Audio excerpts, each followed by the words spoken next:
එදා අපි කතා කර හිටියේ මාව ඇහෙනවනේ? ඇහෙනවා sir, good morning. Good morning. Thank you. Right on. Thank you.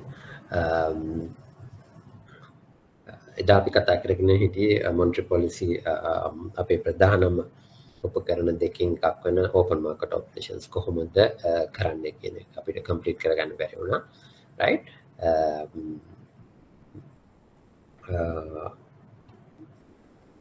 ප්‍රශ්න කහලම් පටන් ගන්නවද මොකද හිතන්නේ?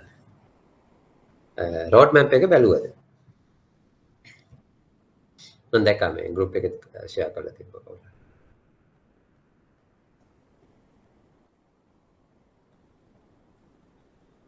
අරුණ තාම වෙලාවක් ආවේ නැද්ද? ඔක්කොම බැලුවේ නැහැ සර්. right. මම කියන presentation එක වීඩියෝ එක නෙමෙයි විතර පැයකමාරක් විතර තියෙනවා.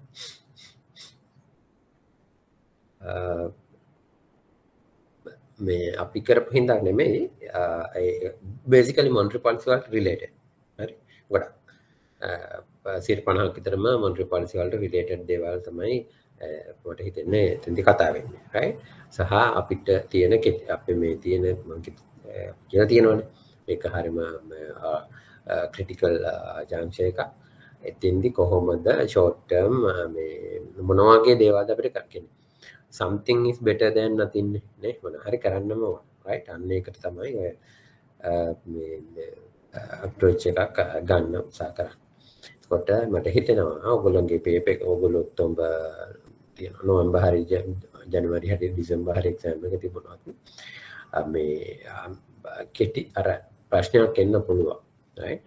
මොනවද කෙටි කාලීනව මේ දැනට තියෙන ආර්ථික අර්බුදය දකින්න ආර්ථික අර්බුදය එහෙම නැත්නම් ප්‍රශ්න ඉකොනොමිකේ තියෙන වලට තියෙන කෙටි කාලීන විසඳුම් සාකච්ඡා කරන්න. right. ඒ වගේ දෙයකට කෙටි උත්තර ටිකක් තියෙනවා. right. road map එක publish වුණාට පස්සේ ඒක ටිකක් lengthy document එකක් නේ. ඒකේ summary version සෑහෙන්න තියෙනවා. right. එක research firms වලින් මේ publish කරලා තියෙනවා. Daily Mirror එකේ තියෙනවා 2 slide එකක්. මේ securities analysis securities companies තියෙනවානේ. මේ primary dealers companies ඒ වගේ research bodies, right. leading finance companies වල research bodies මේ දවස් දෙකට වගේ එතකොට අර summary විතර ඔයගොල්ලන්ට අර කැමති නැහැනේ පැයකමාරක් විතර දෙක අහන්න. right. අර summary එක බලාගත්තා නම් ඇත්තටම ප්‍රමාණවත් වෙයි. right. ඒ හින්දා ඒකටත් අවධානය යොමු කරන්න. right.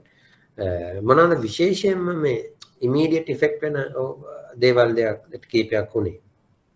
ඒක ටික ඔළුවට දාගත්තා. අපේ monetary policy related එකක් ආවා.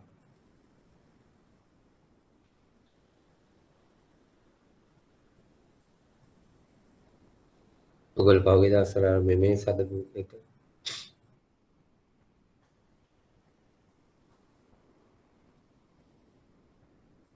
උදේ ප්‍රශ්න අහන්න හොඳ නැද්ද? මේ margin requirement එක හරි පොෂක. margin requirement එක අයින් කරලා තියෙනවා.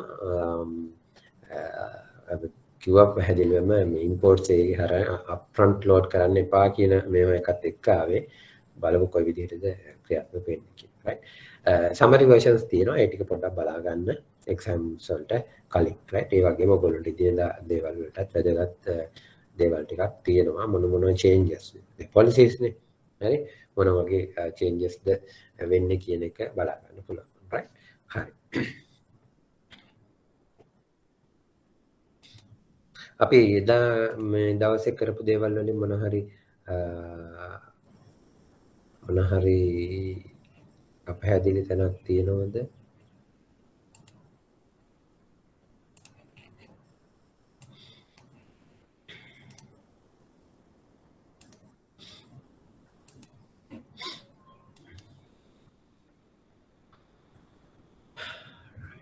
ස්ක්‍රීන් එකේ පේනව නේද?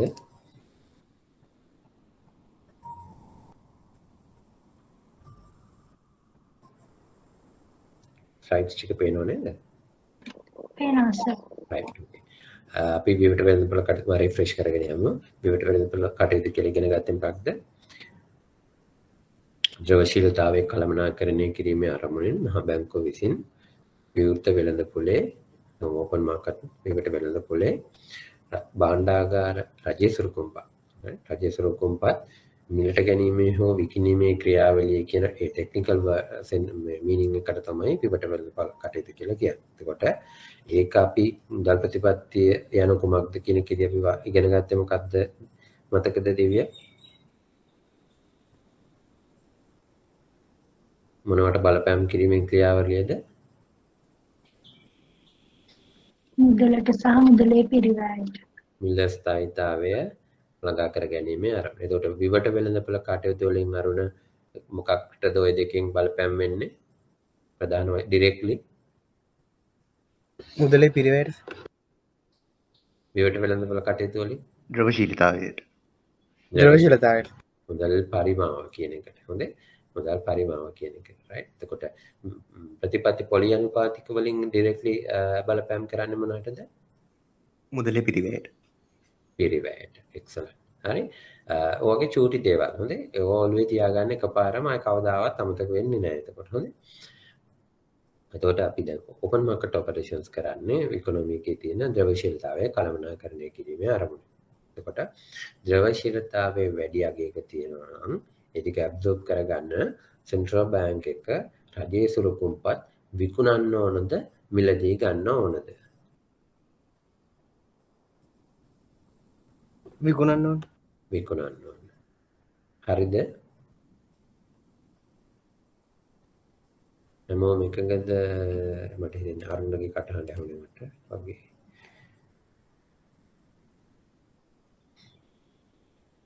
හරිද? විකුණන්න ඕනේ ද්‍රවශීලතාවය වැඩියෙන් තියෙන වෙලාවේ මිලදී ගන්න ඕනේ.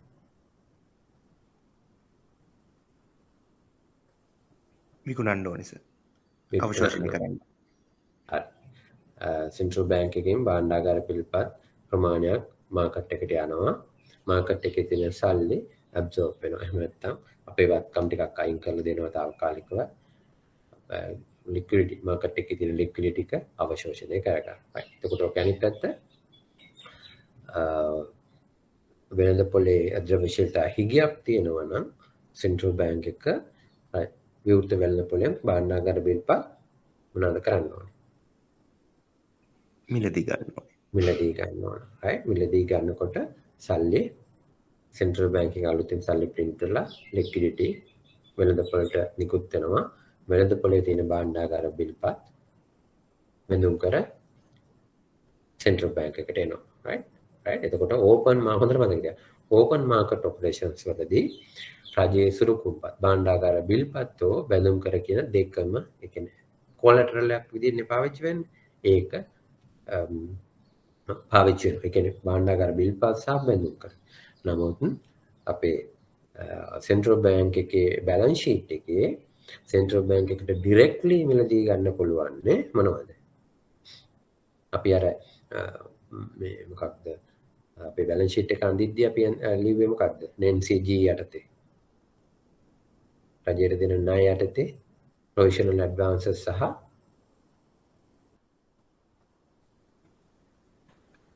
අපි කෙටි කාල ට්‍රෙෂරි බිල් අපිට ප්‍රයිමරි මාකට් එකෙන් ගන්න පුළුවන් නේ කෙටි කාලීන රජයේ සුරුකුම්පත්. ඒ කියන්නේ ට්‍රෙෂරි බිල්. හරි. ඇක්ට් එකෙන් තියෙන කෙටි කාලීන කියන වචනේ පාවිච්චි කරලා right. ඒ හින්දා තමයි ට්‍රෙෂරි බිල්. නමුත් ඕපන් මාකට් ඔපරේෂන්ස් වලදී භාණ්ඩාගාර බෙදුම් කරත් පාවිච්චි වෙනවා. කොලැටරල් විදියට ඕනම එකක් ගන්න පුළුවන්. නමුත් අපි ඉගෙන ගන්න තව දෙයක් තියෙනවා මම කියන outright කියලා අද දවසේ ඉගෙන ගන්න එක tools. ඕපන් මාකට් ඔපරේෂන් එකේ යටතේ අපි පාවිච්චි කරන මූල්‍ය උපකරණ ෆයිනෑන්ෂල් ඉන්ස්ට්‍රුමන්ට්ස් කීපයක් තියෙනවා. ඒ ටික අපි අද සාකච්ඡා කරලා ඉවර කරගන්න පුළුවන් මේ. එතෙන්දී භාණ්ඩාගාර බෙදුම් කරන ට්‍රෙෂරි බොන්ඩ් කියන මේ උපකරණයක් පාවිච්චි කරන්න පුළුවන් විවට වෙළඳපොළ කටයුතු සඳහා. right. එතකොට අපි ඊට පස්සේ ඉගෙන ගත්තා කොහොමද මේ ද්‍රවශීලතාවය මේ අපි ඩීටේල් අපි මොක් ඩීල්ස් වගේක් කරලා ඉගෙන ගත්තා කොහොමද මේ ඕපන් මාකට් ඔපරේෂන් එක යටතේ ප්‍රධාන විශේෂයෙන්ම වෙළඳපොළ අවශ්‍ය වෙලාවට ද්‍රව්‍යශීලතාවය දෙන්නේ වැඩිපුර තියෙනවා නම් ද්‍රව්‍යශීලතාවයේ උකහාගන්නේ කොහොමද කියන එක. ඊට පස්සේ ස්ලයිඩ්ස් කීපේ ඒක තියෙන විදිහ අපි එක්ස්ප්ලেইন කරගත්තා. රයිට්. දැන් අපිට තියෙනවා ඉගෙන ගන්න මේ ද්‍රව්‍යශීලතාවය අලුතින් නිර්මාණය වෙන්න පුළුවන් කොයි වගේ අවස්ථාවකද කියන කාරණේ ඉගෙන ගන්නවා. රයිට්. එතකොට මෙතෙන්ට එනකම් කාට හරි ප්‍රශ්නයක් මොනම හරි තියෙනවද දැනට? මම මෙහෙම ප්‍රශ්නයක් අහන්න. හරියට වැරදුනාට කමක් නැහැ උත්තර දෙන්න ඕන. අපි උදාහරණයක් ගමු. right? ලංකා බැංකුවේ People's Bank එකේ හිතන්න People's Bank එකට ඩොලර් මිලියන 100ක borrowings. හරි? පිටරටින් මම ණයක් ගන්නවා ඩොලර් මිලියන 100ක්. හරි? ඩොලර් මිලියන 100ක්. People's Bank එක ඒගොල්ලෝගේ ඩොලර් මිලියන 100 මේ ඩොලර් account එකේ. හරි? US වල Standard Chartered Bank එකේ නිව්යෝර්ක් වල US නිව්යෝර්ක් වල Standard Chartered Bank එකේ තමයි ඩොලර් account එක තියෙන්නේ. right? account එකේ තියාගෙන ඉන්නවා මාසයක් යනකම්. හරි?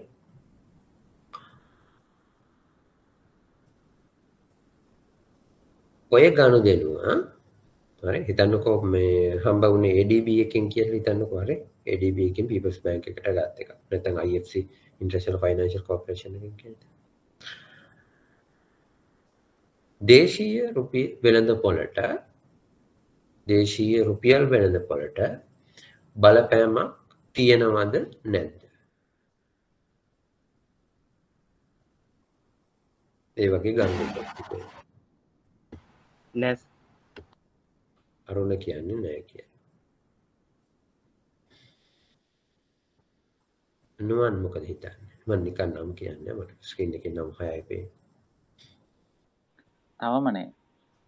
තවම නැහැ. පුෂ්පිකා සමීර නෑ සමීර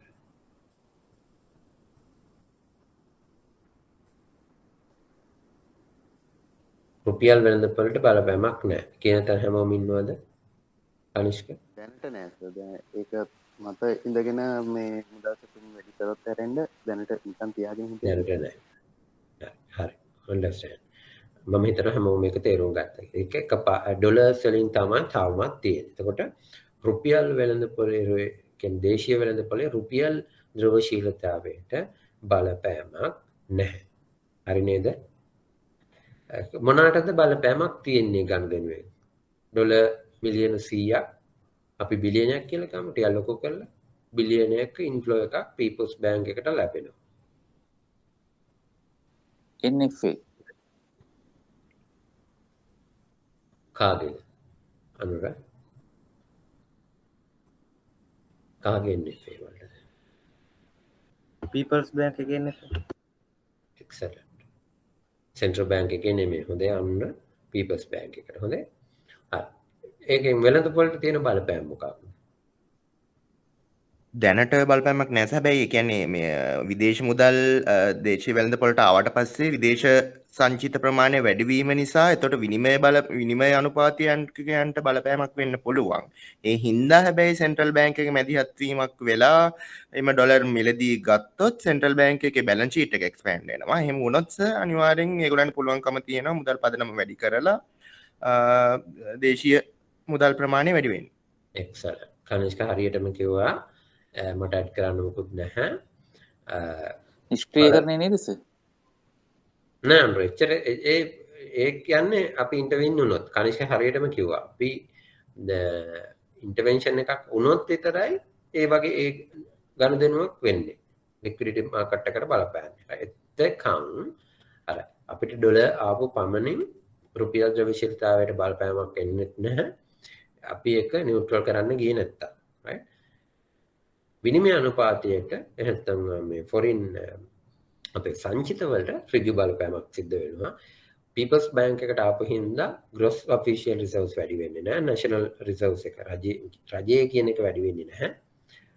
ලංකාව සමස්තයක් විදිහට තියෙන national රිසර්ව්ස් එකතුවට තමයි මුලින්ම හිට් වෙන්නේ. ඔය ගනුදෙනුව සිද්ධ වෙලා කංශ කියපු විදිහට අපි සෙන්ට්‍රල් බැංක් එකේ පීපල්ස් බැංක් එක ඩොලර් ටික රුපියල් වලට කන්වර්ෂන් එකක් කරන්න පටන් ගන්න වෙලාවේ අන්න බලපෑම් වෙන්න පටන් ගන්නවා. right? විනිමය අනුපාතයකට බලපෑම් වෙන්න පටන් ගන්නවා. රුපියල් ද්‍රව්‍යශීලතාවයට බලපෑම් වෙන්න පටන් ගන්නවා. right? හරි. හැමෝටම මේ බේසික් පැහැදිලි කිරීම හැමෝටම ඒ අන්ඩර්ස්ටෑන්ඩින් එක තියෙනවා. right? අපි බලමු මොන වගේද දැන් එහෙනම් ඔයගොල්ලන්ට තේරෙනවා සමහර ගනුදෙනු රුපියල් ද්‍රව්‍යශීලතාවයට බලපෑමක් කරන්නේ නැහැ. තවත් සමහර ගනුදෙනු බලපානවා. right? අපි බලමු. එතකොට මෙන්න මේක ඔළුවේ තියාගන්න ඕන ඔයගොල්ලෝ.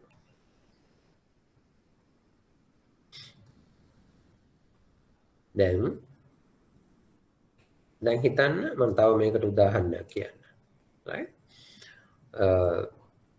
පීපල්ස් බැංක් එකේ බිලියන 10ක ද්‍රව්‍යශීලතා අතිරික්තයක් තියෙනවා. right? ලංකා බැංකුවේ බිලියන 5ක ද්‍රව්‍යශීලතා හිගයක් තියෙනවා. right? සමස්ත වෙළඳපොළ ද්‍රව්‍යශීලතා අතිරික්තය බිලියන 5යි. අතිරික්තය බිලියන 5යි. ඉලක්කම් තුනක් අපි ඉගෙන ගත්තා. හොඳයි. පීපල්ස් බැංක් එකේ 10ක් තියෙන අතිරික්ත BOC එකේ 5ක් හිගයි.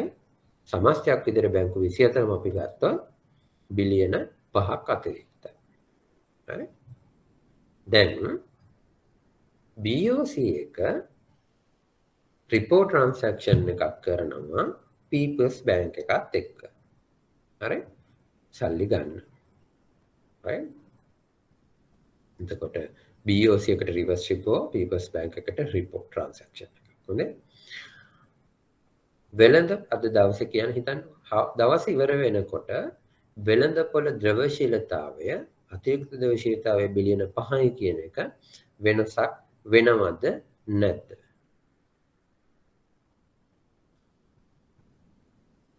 ප්‍රශ්නේ පැහැදිලිද?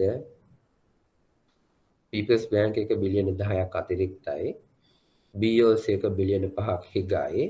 ඒ හිගේ පියවන්න BOC එක ඒගොල්ලොන්ගේ පැත්තෙන් රිවර්ස් රිපෝ එකක් කරනවා. හරි? රිවර්ස් රිපෝ එකක් කරනවා පීපල්ස් බැංක් එකත් එක්ක. එහෙම නැත්නම් ලේසියෙන් හිතා ගන්නකො පීපල්ස් බැංක් එකෙන් මේගොල්ලෝ බරෝ කරනවා සිකියුරිටි එකක් දීලා. හරි? විකුණලා. හරි? පීපල්ස් බැංක් එකෙන් රිවර්ස් රිපෝ BOC එක පැත්තෙන් රිපෝ එකක්. හොඳයි? දවස් වෙළඳපොළට බලපෑමක් මොකක්ද අරුණ? වෙළඳපොළට බලපෑමක් නැහැ නේද? වෙළඳපොළට බලපෑමක් නැහැ. අන්න කියනවා. කනිෂ්ක මොකද හිතන්නේ? දිව්‍ය නුවන් අනුර බලපෑමක් නැහැ සර්. බලපෑමක් නැහැ. ඇයි ඒ බලපෑමක් නැත්තේ අනුර? සමස්තය ගත්තොතින් කලින් තත්ත්වෙම තමයි තියෙන්නේ. අන්න හරි එක්සලන්ට්. හරි. හොඳට මතක තියාගන්න ඕනේ සිම්පල් එක්සැම්පල් එක මම කිව්වේ බැංකු අතර ගනුදෙනු සිද්ධ වුණාට ඒකේ පොසිෂන් එක විතරයි චේන්ජ් වෙන්නේ. හරි? BOC එකෙන් පීපල්ස් බැංක් එකට ගියාම නමුත් සමස්තය වෙනසක් සිද්ධ වෙනවද? බැංකු පද්ධතියක් විදිහට ගත්තම අපි වෙනසක් සිද්ධ වෙන්නේ නැහැ. හරි? එතකොට වෙනසක් වෙන්න පුළුවන් කොයි වෙලාවකද? කවුරු සම්බන්ධ වුණාමද? Central Bank. පාරිභෝගික කරුණ පාරිභෝගිකයෙක් සම්බන්ධ වුණොත් කොහොමද සම්බන්ධ වෙන්නේ පාරිභෝගිකයෝ? ඉන්වෙස්ටර් කෙනෙක් සල්ලි ගෙනාවොත් සර් ශ්‍රී ලංකාවේ ඉන්වෙස්ට් කරන්න කොහෙන්ද? පිටරට ඉන්වෙස්ටර් කෙනෙක් ලංකාවට සල්ලි ගෙනාවොත් ඉන්වෙස්ට් කරන්න එතකොට බලපෑමක් වෙනවා නේද? මොනවාද ගේන්නේ පිටරට ඉඳන් එද්දි? ඩොලර්ස් ගෙනාවොත් ඩොලර්ස් ගේන්නේ. එතකොට ඩොලර්ස් ඇවිල්ලා පීපල්ස් බැංක් එකට ඩොලර්ස් ඇවිල්ලා ඒ ඩොලර්ස් ඉන්වෙස්ට් කරාම රුපියල් වලට බලපෑමක් එනවද? වෙන්නේ නැහැ සර්. සෙන්ට්‍රල් බැංක් එක මැදිහත් වුණොත් විතරයි එන්නේ. එක්සැක්ට්. අනුර තේරුණාද? තරුණ හරිද පැහැදිලි වුණාද? ඩොලර් ඉස්සෙල්ලා පීපල්ස් බැංක් එකේ උදාහරණයම තමයි. ඩොලර් ආවට වෙනස් වෙන්නේ නැහැ. ඒ ඩොලර් යූස් කරලා ගනුදෙනුවක් සිද්ධ වුණොත් වෙන්න පුළුවන්. දැන් ඕක තව ටිකක් ක්ලියර් කරගමු. හරි.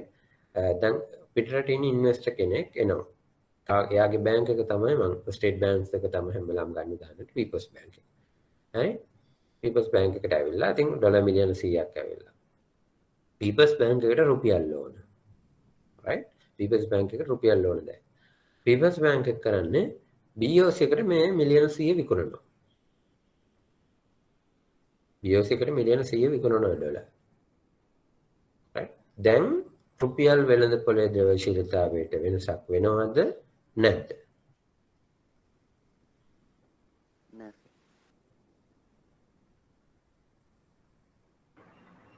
අපේ පන්ති BOC කාමරේ BOC की द्रव्यशीलतावे අඩු වෙනවා රුපියල් මිල ඩොලර් මිලදී ගන්න. හරි. වෙන ඩේන්ඩ එකෙදි BOC එකේ අතිරික්තයක් තිබ්බේ නැත්තම් බලපෑමක් නෑ සර්. හැබැයි බැරි වෙලාවත් අතිරික්තයක් තිබ්බොත් සෙන්ට්‍රල් බැංක් එකට මිලදී ගන්න සිද්ධ වෙනවා. එතනදී වෙනසක් වෙන්න පුළුවන් සර්.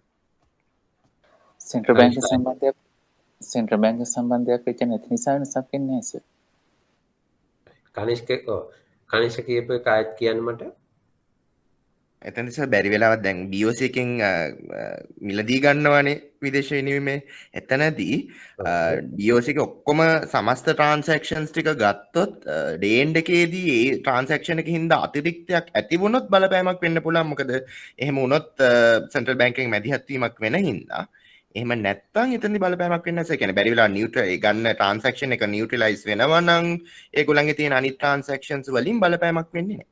අතිරික්තයක් ඇති වෙන්නේ නැත්තම්.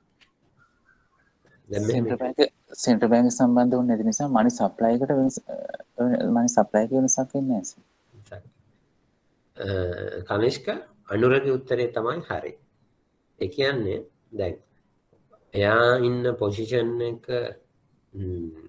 අතිරික්තයක් තිබ්බද හිගයක් තිබ්බද කියන එක ඉන්මැටීරියල් BOC එක ඩොලර් මිලදී ගන්න රුපියල් දීලා. නමුත් ඒකට හිතන්න බැංකු පද්ධතිය තුල බිලියන 10ක අතිරික්ත ඩොලර් ප්‍රමාණයක් තිබ්බා. තියෙන වෙලාවක BOC එක පීපල්ස් බැංක් එකට මිලියන 100 හම්බ වෙනවා. මිලියන 100 පීපල්ස් බැංක් එක BOC එකට විකුණලා BOC එකෙන් රුපියල් ගන්නවා. හරි. එතකොට වෙළඳ පොලේ තියෙන රුපියල් ප්‍රමාණයම තමයි අරහෙට මෙහෙට හුවමාරු වෙන්නේ. ඒතර BOC එක තව කාටකින් රුපියල් ටිකක් බරෝ කරලා හරි කෝල් මාකට් එකෙන් අරගෙන හරි හොදේ තියෙන මුදල් වලින්ම තමයි ඒ ගනුදෙනුව පියවෙන්නේ. තේරුණාද? එතකොට හදිසියේ හරි BOC එක කිව්වොත් මට මේ 100ම ගන්න බෑ මට 100 ගන්න නම් තව ගන්න ඕන කියලා BOC එක ඇවිල්ලා සෙන්ට්‍රල් බැංක් එකට ඩොලර් ටිකක් විකුණලා රුපියල් ගත්තොත් එහෙම අන්න එතෙන්දී රුපියල් ද්‍රව්‍යශීලතාවයේ වෙනසක් වෙනවා. බැංකු අතර රුපියල් වලින් හරි ඩොලර් වලින් හරි ගනුදෙනු සිද්ධ වුණාම සමස්ත පද්ධතියේ තියෙන එන්ඩ් බැලන්ස් එකට චේන්ජ් එකක් වෙන්නේ නැහැ. කනිෂ්ක තේරුණාද? තේරුණා සර්. චේන්ජ් එකක් වෙන්නේ කොතනද? සෙන්ට්‍රල් බැංක් එකේ ඉන්ටර්වීන් වෙන වෙලාවක විතරයි. කොහෙම ඕනම ගනුදෙනුවක සෙන්ට්‍රල් බැංක් එකේ මැදිහත් වීමක් ආපු හැටියෙම මේක චේන්ජ් වෙන්න පුළුවන්. හැමෝටම පැහැදිලිද? අපේ කාට හරි අපහැදිලි තියෙනවද ලික්විඩිටි පොසිෂන් එක චේන්ජ් වෙන්න පුළුවන්.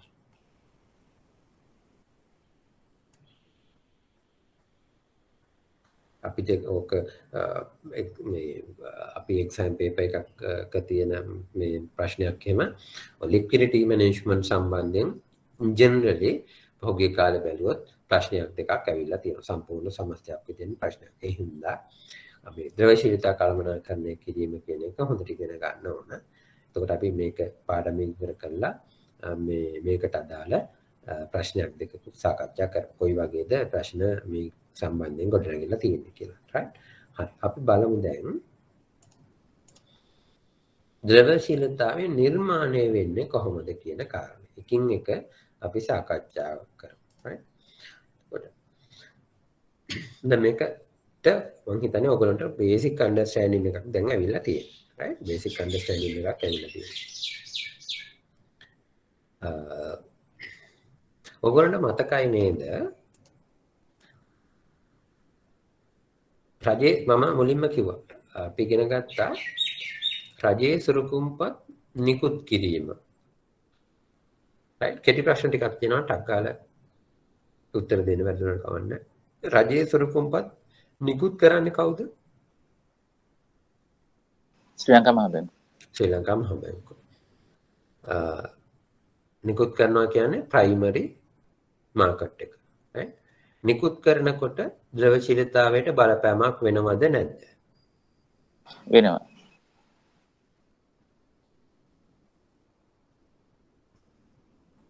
වෙන උත්තර? වෙනස්. නිකුත් කරද්දී.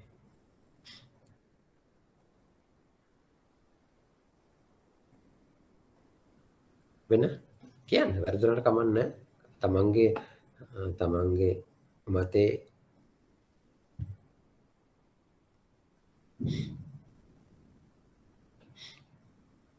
වෙන්නේ නෑ නේ. අරුණ කියනවා වෙන්නේ නැහැ කියලා. අනුර කිව්වා වෙනවා කියලා. කොට තව කවුරු හරි. අනිත් කවුරු තව කියන්නේ. අයෝම බුද්ධික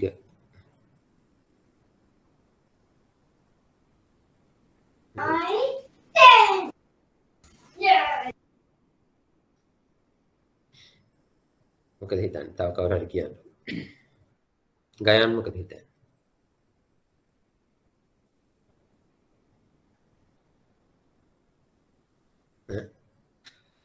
ගිහන් රුපියල් වෙළඳපොළට බලපෑමක් වුණොත් වෙනසක් වෙනවද නැත්නම් නේ? වීදික වෙළඳපොළේ.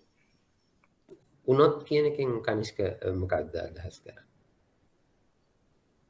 කියන්නේ දැන් සෙන්ට්‍රල් බැංක් එකේ සංචිතයක් තියෙනවනේ. ඒක කියන්නේ මුදල් වෙළඳපොළට බලපෑමක් වුණොත් විතරක් බලපෑමක් වෙනව නැත්නම් නෑ. මේක රජයෙන් නිකුත් කරන නිසා ආය වෙළඳපොළට යනවා නේද? ඒකට බලපෑමක් වෙන්නේ නැහැ නේද? අන්න ඒක තමයි හරි. නිකුත් මම දැන් අපි ඉගෙන ගත්තා නේද? ඔය සෙන්ට්‍රල් බැංක් ෆන්ක්ෂන්ස් එකයි ප්‍රයිම් අපේ පබ්ලික් ඩෙට් ඩිපාර්ට්මන්ට් එකේ අන්න ඒ වෙලාවේ මම ඔයගොල්ලන්ට හොඳට මතක ඇති මේ කිව්වා නිකුත් කිරීමයි සෙන්ට්‍රල් බැංක් එක මිලදී ගැනීමයි කියන්නේ දෙකක්. හරි. නිකුත් කරන්නේ ප්‍රයිමරි ඔක්ෂන් එකකදී ඒ කියන්නේ වෙළඳපොළට නිකුත් කරන්නේ. ගවර්න්මන්ට් එකට මිලියන 500ක මුදල් අවශ්‍ය වුණාම හරි අපි මිලියන නෙවෙයි බිලියන 5ක කියලා ගමු. 5ක සල්ලි අවශ්‍ය වුණාම අපි බිලියන 5ක ට්‍රෙෂරි බිල් ඔක්ෂන් එකක් තිබ්බොත් එහෙම කවුද ට්‍රෙෂරි බිල් ඔක්ෂන් එකට බිඩ් කරන්නේ? ප්‍රයිමරි ඩීලර්ස්. ප්‍රයිමරි ඩීලර්ස්. බැංකු ටිකයි ප්‍රයිමරි ඩීලර්ස් ටිකක් කොම්පොඩි අපි ප්‍රයිමරි ඩීලර්ස් කියලා කියනවා. එතකොට මුදල් ප්‍රවාහය කොහොමද වෙන්නේ කියලා කනිෂ්ක බලන්න. කාගෙන් කාලඟටද සල්ලි යන්නේ? කවුද කා වෙනුවෙන්ද මේක ඉෂුව කරන්නේ? භාණ්ඩාගාර බිල්පත් නිකුත් කරන්නේ? රජය වෙනුවෙන්. රජය වෙනුවෙන්. එතකොට මුදල් ප්‍රවාහය සිද්ධ වෙන්නේ කොහොමද?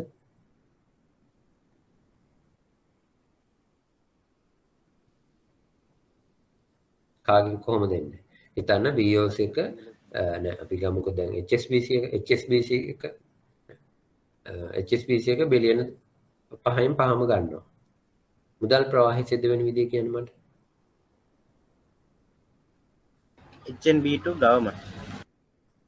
HNB to government. Central Bank එක through යනවා government එකට. රුපියල් වෙළඳපොලේ ද්‍රව්‍යශීලතාවයේ වෙනසක් වෙනවද නැද්ද? නෑ. වෙනවා. වෙනසක් වෙනවා සර්. වෙනසක් වෙනවා. කොහොමද කනිෂ්ක? ඉරේෂා වෙන්නේ නැහැ කියලා වෙනවා කිව්වා. කනිෂ්ක වෙනවා කියනවා. කොහොමද වෙන විදිහ කියලා මට කියන්න. රජය වියදම් කරනකොට තමයි ඒක වෙනසක් වෙන්නේ.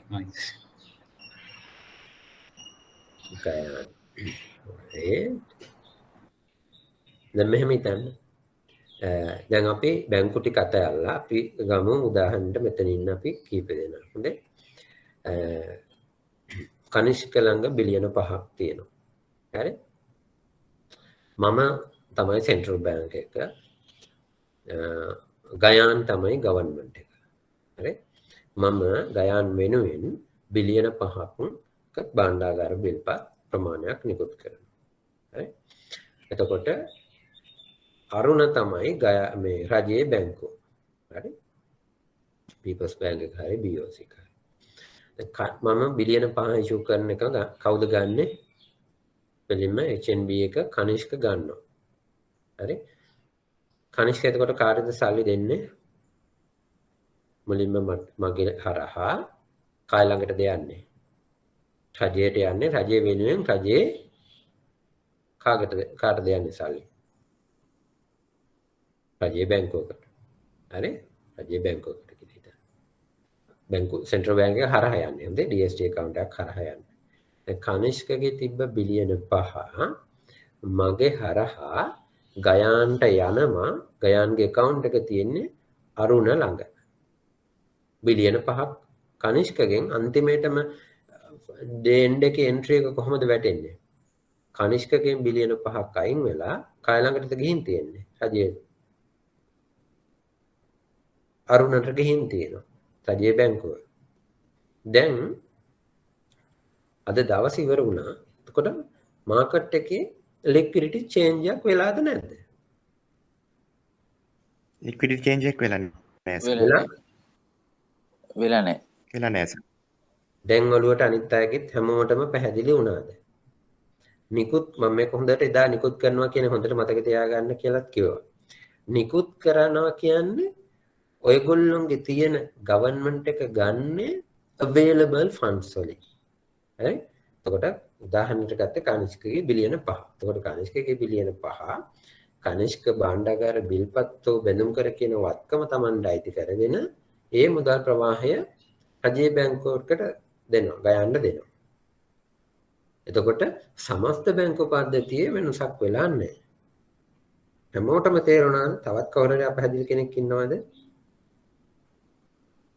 එතකොට key factor එක තමයි ඔයගොල්ලෝ ඔළුවේ තියාගන්න ඕනේ. වෙළඳපොළ ද්‍රවශීලතාවය ප්‍රමාණය වෙනස් වෙන්නේ සෙන්ට්‍රල් බැංක් එක මැදිහත් වෙලා ගනුදෙනුවක් කළොත් විතරයි. හැබැයි සෙන්ට්‍රල් බැංක් එක ඒජන්සි ෆන්ක්ෂන් එකක් විදියට කරන දෙයකින් චේන්ජ් වෙන්නේ නැහැ. ඒජන්සි ෆන්ක්ෂන් එක තමයි රජය වෙනුවෙන් භාණ්ඩාගාර බිල්පත් නිකුත් කිරීම කියන කාරණය. එතකොට චේන්ජ් වෙන්නේ නැහැ. හරි? හරි නේද? දැන් ඕක කවදාවත් අමතක කරන්න නේද හැමෝම? මම ලබන සතිය අහනකොට ඔය වගේ ප්‍රශ්න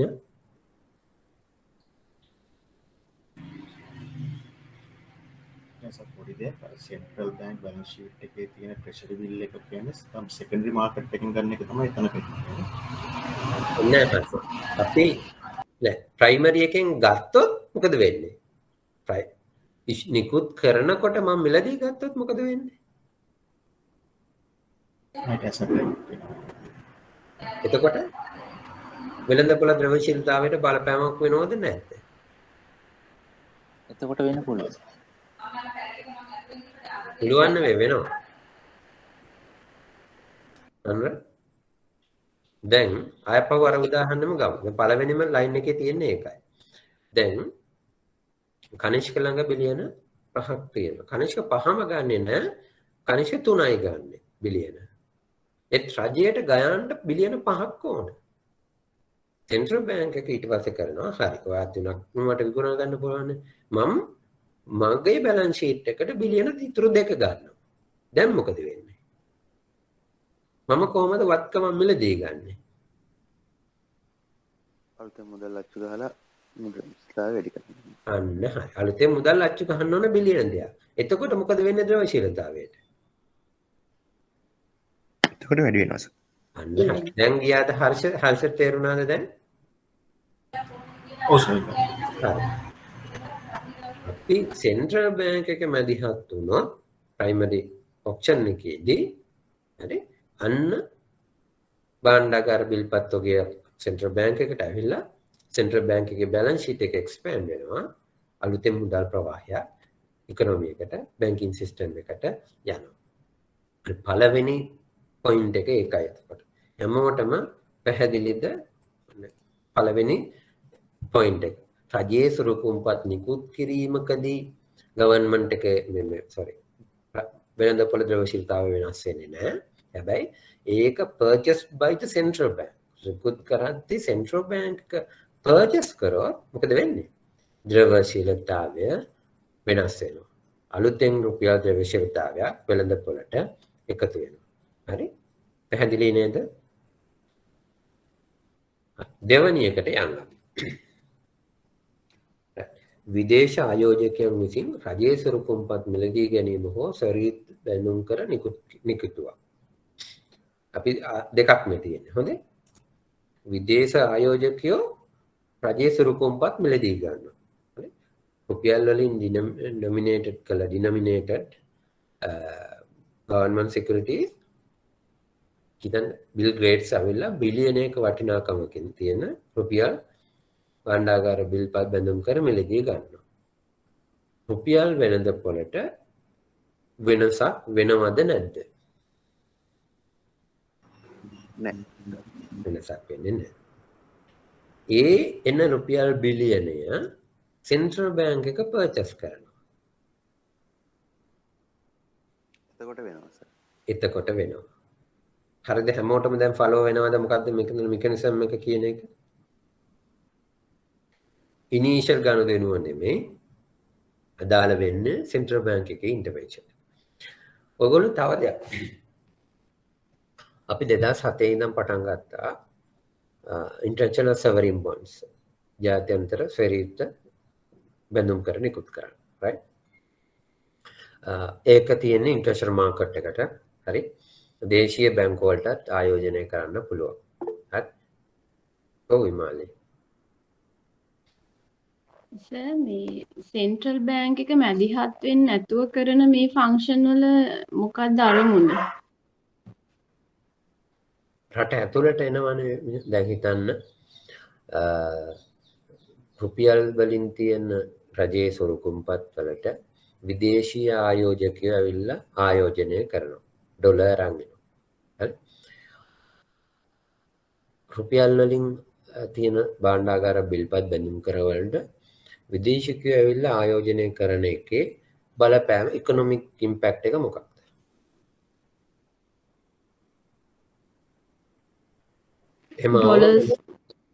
ඩොලර්ස් ප්‍රමාණය වැඩි වෙනවනේ. රට ඇතුළට මොන අදාළතින් ලැබෙන්නේ? ඩොලර් ඉන්ෆ්ලෝ එකක් වෙනවා. ඒක ඉකොනොමික් ඉම්පැක්ට් එකක් තියෙනව නේද? රජයට ඩොලර් හම්බ වෙනවා. ඉකොනොමියකට අලුතින් ඩොලර් ලික්විඩිටි ප්‍රමාණයක් ලැබෙනවා. විනිමය අනුපාතයකට ස්ට්‍රෝං වෙන්න බලපානවා. ඒ කියන්නේ රෙමිටන්ස් ඔයගොල්ලෝ අපිට ගවර්න්මන්ට් එකේ ඩොලර් නැති හින්දානේ ණය විදියට ගන්න. නැත්නම් අපිට ඉන්ෆ්ලෝ එකක් නිතරම හොඳට තියෙනවා නම් රජයේ ආයෝජන වෙනවා නම් FDI කර්මාන්ත පුරයකට හරි පරායකට හරි ඩොලර් වලින් ඉන්ෆ්ලෝ එකක් රට ඇතුළට එනවා නම් හරි apartment complex හදන්න හරි ඉකොනොමියකට විදේශ විනිමය ප්‍රවාහයක් රට ඇතුළට ලැබෙනවා. right? ඒ විදිහම තමයි යොතන සෙන්ට්‍රල් බැංක් එක මැදිහත් නොවි අපි මිලදී ගන්නේ නැතුව රට ඇතුළට ඩොලර් ප්‍රවාහයක් ආවොත් ඒකේ ඉකොනොමික් ඉම්පැක්ට් එකක් තියෙනවා. ඒක ඉකොනොමික් රජයට ඩොලර් ඕන. මේ දවස්වල එහෙම ඩොලර් හිඟකමක් තියෙනවා. right?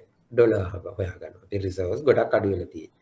ඒ වගේ වෙලාවක ඩොලර් ආවොත් ඒක ලොකු බූස්ට් එකක් නේ ඉකොනොමික් එකට නේ. කොන්ෆිඩන්ස් එක බිල්ඩ් අප් කරන්නම ඇතිනේ. තේරෙනවද මාළි දැන් මොකක්ද ඒකේ ඉකොනොමික් රීසන් එක? සර් එතකොට මේ රජය බැඳුම් කර නිකුත් කරන්නේ මේ වියදම් කරන්න විතරක් නෙමෙයි සර්. වියදම් කරන්න බලන්න තමයි. මේ පාරවල් හදන්න වෙන්න පුළුවන්, ණය ගෙවන්න වෙන්න පුළුවන්. right? generally අපි ISB පහුගිය කාල පුරාවට මේ නිකුත් වෙලා තියෙන්නේ ISB වලින් ආපෞසරයක් තියෙන ණය ගෙවන්න පාවිච්චි කරන්නම තමයි.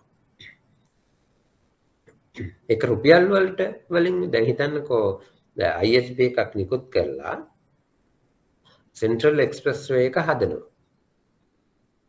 හරි? දැන් මොකද වෙන්න පුළුවන්?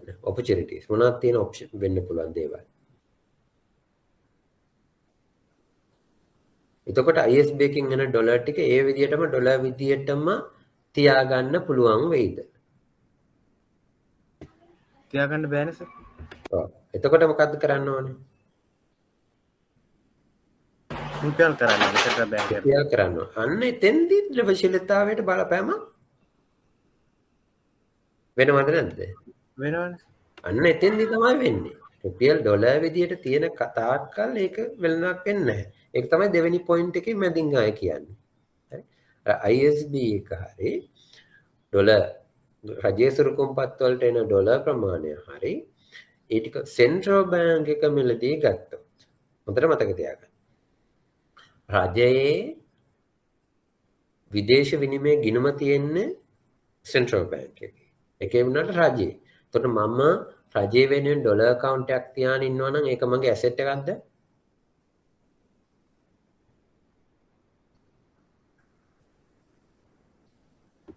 liability එකක්නේ. cash කියලා asset එකක් තියෙනවා liability එකක් තියෙනවා. මගේ balance sheet එකට ඒක impact එකක් නැහැ. හොඳේ? මගේ සල්ලි තියෙනවානේ මගේ NRFC sorry nostro account එකේ රජයේ වෙනුවෙන්. right? ඒ වගේම මගේ liability එකකුත් තියෙනවා. ඒක රජයේ සල්ලියක්. මගේ නෙමෙයිනේ. right? එතකොට බලපෑමක් නැහැ. මේක මම purchase කරොත් දැන් රුපියල් දෙනවා government එකට. එතකොට මොකද වෙන්නේ? මගේ balance sheet එකට බලපෑමක් තියෙනවා. වෙළඳපොළ ද්‍රව්‍යශීලතාවයට බලපෑමක් තියෙනවා. පැහැදිලිද? ISB එක රට ඇතුළට ඇවිල්ලා ඒක ඩොලර් විදිහට අවුරුද්දක් තිබ්බා රුපියල් ද්‍රව්‍යශීලතාවයට බලපෑමක් වෙන්නේ නැහැ. යම් අවස්ථාවක සෙන්ට්‍රල් බැංක් එක මේක කන්වර්ට් කරා ගත්තොත් ඒ කියන්නේ ගවර්න්මන්ට් එකට රුපියල් ඕන වෙලා සෙන්ට්‍රල් බැංක් එකට විකුණුවොත් ඩොලර්ස් අන්න එතෙන්දී රුපියල් ද්‍රව්‍යශීලතාවයට බලපෑමක් වෙනවා. පැහැදිලිද හැමෝටම? එතකොට රට ඇතුළට ඩොලර් එනකොටම රුපියල් ද්‍රව්‍යශීලතාවය වෙනස් වෙන්නේ නැහැ. ඒක කන්වර්ෂන් එකක් වුණත් විතරයි. දැන් ඔයගොල්ලෝ දැකලා ඇති අපි කියනවා සෙන්ට්‍රල් බැංක් එක on net basis මෙච්චර ඩොලර් ප්‍රමාණය අපේ දේශීය විදේශීය විනිමය වෙළඳපොළෙන් මිලදී ගත්තා කියලා. ඔයගොල්ලන්ට මේ ඊයේ පෙරේද ඇහුණානේ සෙන්ට්‍රල් බැංක් එක මේ ඩොලර් මිලියන ප්‍රමාණයක් ඔය තෙල් ගෙන්නන්න, කිරිපිටි ගෙන්නන්න අත්‍යවශ්‍ය මේ වරායේ හිර වෙලා තියෙන නැව් කන්ටේනර්ස් නැව් නෙමෙයි කන්ටේනර්ස් නිදහස් කරන්න ඩොලර් මුදල් හැරියයි කියලා නිවුස් එකක් තිබුණා නේද පහුගිය සතියේ?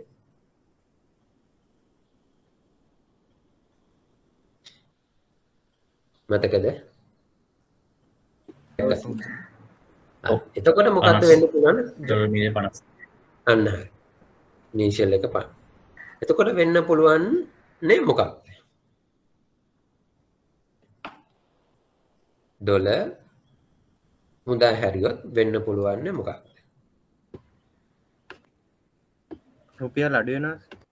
රුපියල් අඩු වෙනවා කියලා අයන් කියනවා. තව මොන හරි උත්තර තියෙනවද?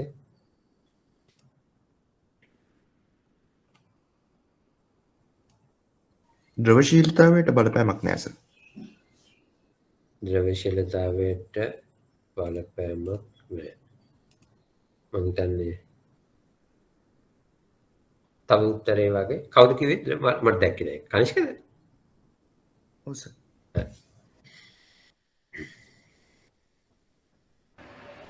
එකම ඇසට් එකකින් සර් ඒක නේ කන්වර්ට් වෙනවා විතරයි ඇසට් පැත්තටම බලපෑමක් වෙන්නේ නැහැ නේද?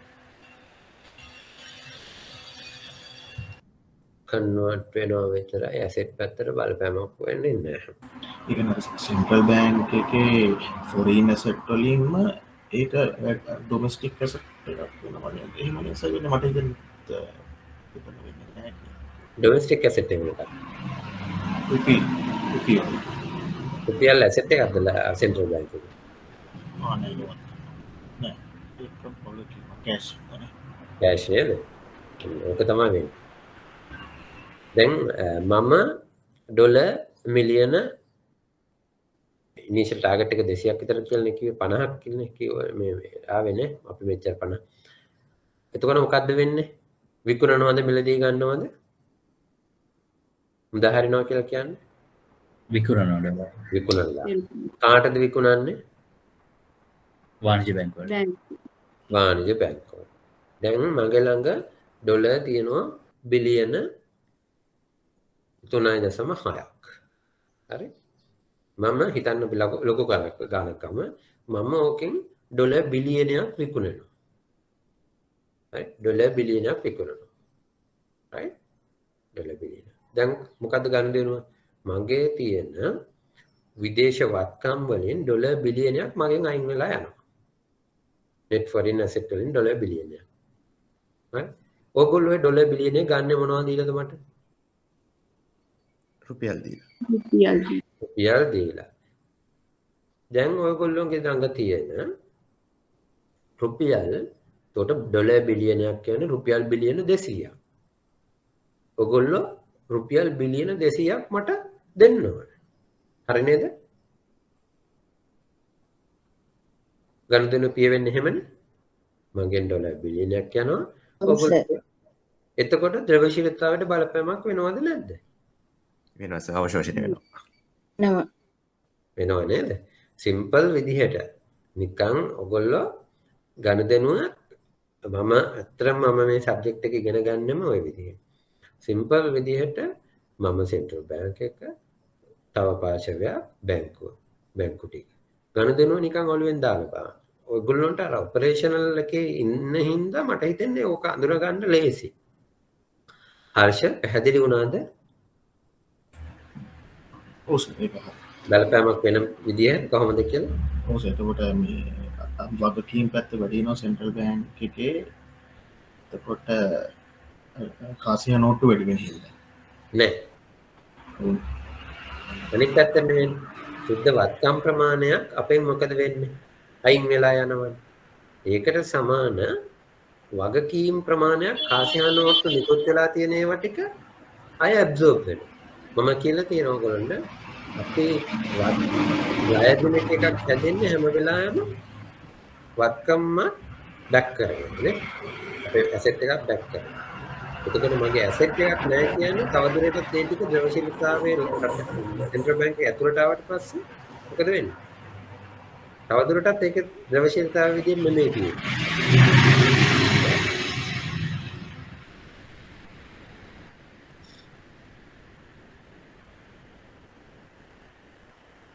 පැහැදිලිනේ?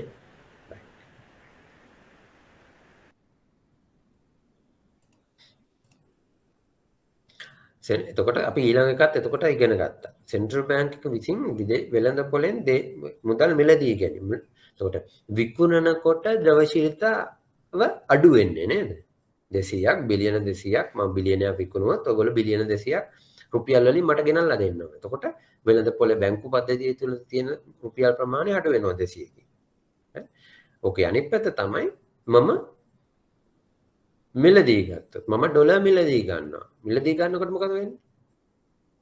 මගේ net foreign asset එක වැඩි වෙනවා. ඒහා සමාන රුපියල් ප්‍රමාණයක් නිකුත් කරලා කාසියා නෝට්ටු එහෙම නැත්නම් ඩිපොසිට්ස් විදියට හරි බැලන්ස් ෂීට් එකේ liability පැත්තටත් මම බලපෑම් කරනවා. පැහැදිලිද? ඒ ගණදෙනුව දේශීය විදේශ විනිමය බලපොලෙන් සෙන්ට්‍රල් බැංක් එක ඩොලර් මිලදී ගත්තොත් රුපියල් ද්‍රව්‍යශීලතාවය වැඩි වෙනවා. හරි? විකුණුවොත් රුපියල් ද්‍රව්‍යශීලතාවය අඩු වෙනවා. හරි? වෙළඳ ප්‍රවාහ. ඒතර FDI විදිහට හරි රට ඇතුළට එන්න ඕනෑම මුදල් ප්‍රවාහයක් එන වෙලාවෙදී විදේශ විනිමය ප්‍රමාණයක් එන වෙලාවක ගනුදෙනු සිද්ධ වෙනකොටම රුපියල් වෙළඳපොළට බලපෑමක් සිද්ධ වෙන්නේ නැහැ. නමුත් සෙන්ට්‍රල් බැංක් එක මැදිහත් වෙච්ච ගමන්ම රුපියල් වෙළඳපොළට බලපෑමක් වෙනවා. පැහැදිලිද ඒක?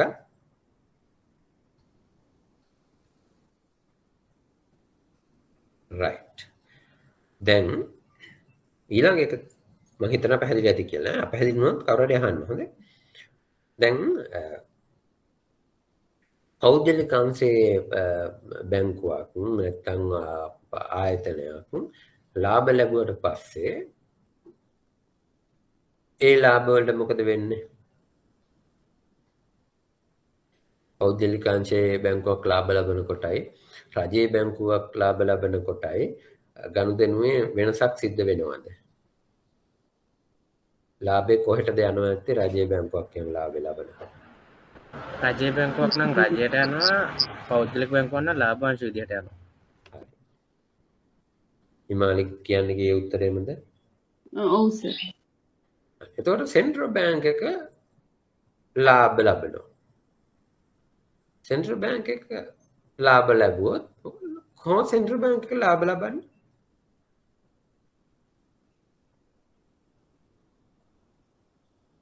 ලාභ ලබන්න පුළුවන්ද සෙන්ට්‍රල් බැංක් එක? ලාභ ලබන්න පුළුවන් සර්. මොකද ඒ කියන්නේ ණය එහෙම සාමාන්‍ය කියන්නේ දැන් බැංකු වලට ණය ලබා දීමක් කරනවා එතනදී එන්න පුළුවන්. වෙන ප්‍රධානම foreign assets වල foreign assets. තව ප්‍රධානම bond investment. හරි. ඉන්දිවරි. ප්‍රධානම අපේ ඉන්කම් ලයින් අයිටම් එක වෙනව ඇත්තේ මොකක්ද?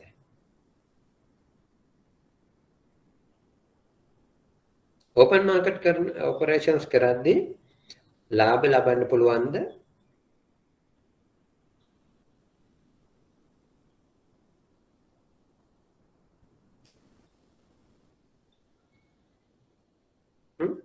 මොකද හිතන්නේ? ඕනි නම් පුළුවන් නේ. ඕනි නම් පුළුවන් කියන්නේ මාකට් ලික්විඩිටි ඇබ්සර්බ් කරන්නේ සර්. එතකොට ලාභ ගන්න ඕන නම් ඒකත් සෙන්ට්‍රල් බැංක් එකට කරන්න පුළුවන් නේ සර්.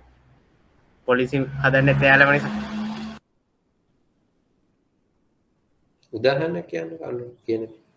රුපියල් ඩිප්සිට් කරලා වෙනස් කරන අනුරාධ කියන්නේ රුපියල ඇප්‍රීසියේට් කිරීමෙන් හෝ ඩිප්‍රීසියේට් කිරීමෙන් ලාභ ලබන්න පුළුවන් නේ සර්. right excellent. අපි හොඳ තැනකට අනුර යමු කරේ. මම ඒකට අනුරට උත්තරයක් දෙන්නම්. ඊට කලින් ඕපන් මාකට් ඔපරේෂන් වල කියන්නේ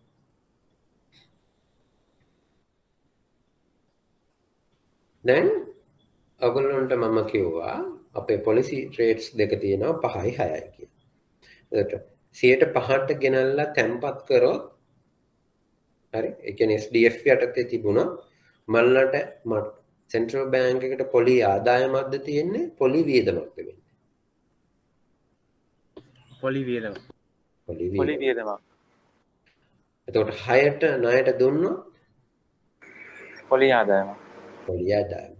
ඒකට ඕපන් මාකට් ඔපරේෂන් එක කරලා සෙන්ට්‍රල් බැංක් එක ලික්විඩිටි ප්‍රොවයිඩ් කරොත් මොකද ආදායමක්ද ලැබෙන්නේ පිරිවැයක්ද දරන්නේ?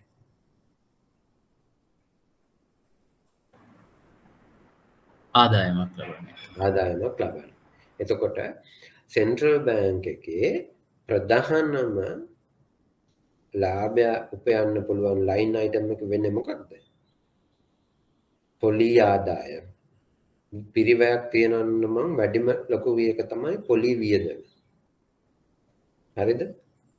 එතකොට මට ඔයගොල්ලන්ට මතක ඇති අපි ඉගෙන ගන්න සෙන්ට්‍රල් බැංකින් වල ඉගෙන ගන්නවා සෙන්ට්‍රල් බැංක් එක ලාභ පරමාර්ථයෙන් කටයුතු කරන ආයතනයක් නෙමෙයි. ලාභය හෝ පාඩුව කියන එක සෙන්ට්‍රල් බැංක් එකේ මොකක්ද? බයි ප්‍රොඩක්ට් එක. අපි කරන ඇක්ෂන් එකේ ප්‍රතිඵලයක් විදිහට ලාභයක් හෝ පාඩුවක් ලබන්න පුළුවන්. right? එතකොට ඒ උපයන ලාභය හෝ පාඩුව right? සෙන්ට්‍රල් බැංක් එකේ normal විදිහට P&L එකට තමයි hit වෙන්නේ. profit and loss account එක. එතකොට සෙන්ට්‍රල් බැංක් එක ලාභ ඉපයුවොත් ඒ ලාභය කොහොමද ඩිස්ට්‍රිබියුට් කරන්න ඕන කියන එක මුදල් නීති පනතෙම තියෙනවා. ඔයගොල්ලෝ සෙන්ට්‍රල් බැංකින් වලදී මේක ඉගෙන ගන්න. හැමදාම ප්‍රශ්නකුත් එනවා ඒක. හරි. එතකොට ලාභයක් සෙන්ට්‍රල් බැංක් එක උපයලා තියෙනවා නම් ස්ටෙප්ස් 3ක් යටතේ වැඩ කරලා තමයි අවසාන ස්ටෙප් එක තමයි තවදුරටත් ලාභ ඉතුරුලා තියෙනවා නම් ඒක රජයේ කොන්සොලිඩේටඩ් ෆන්ඩ් එකට ඒ කියන්නේ සමස්ත මොකක්ද ඒක සිංහලෙන් කියන්නේ ඒකාබද්ධ අරමුදල ඒකාබද්ධ බැර කරන්න ඕන. හරි දාන්න ඕන. ඒක තමයි profit transfers කියලා කියන්නේ. profit transfers. එතකොට ඔයගොල්ලෝ දැන් දන්නවා සෙන්ට්‍රල් බැංක් එක ප්‍රොෆිට් කරන්න පුළුවන්. හරි?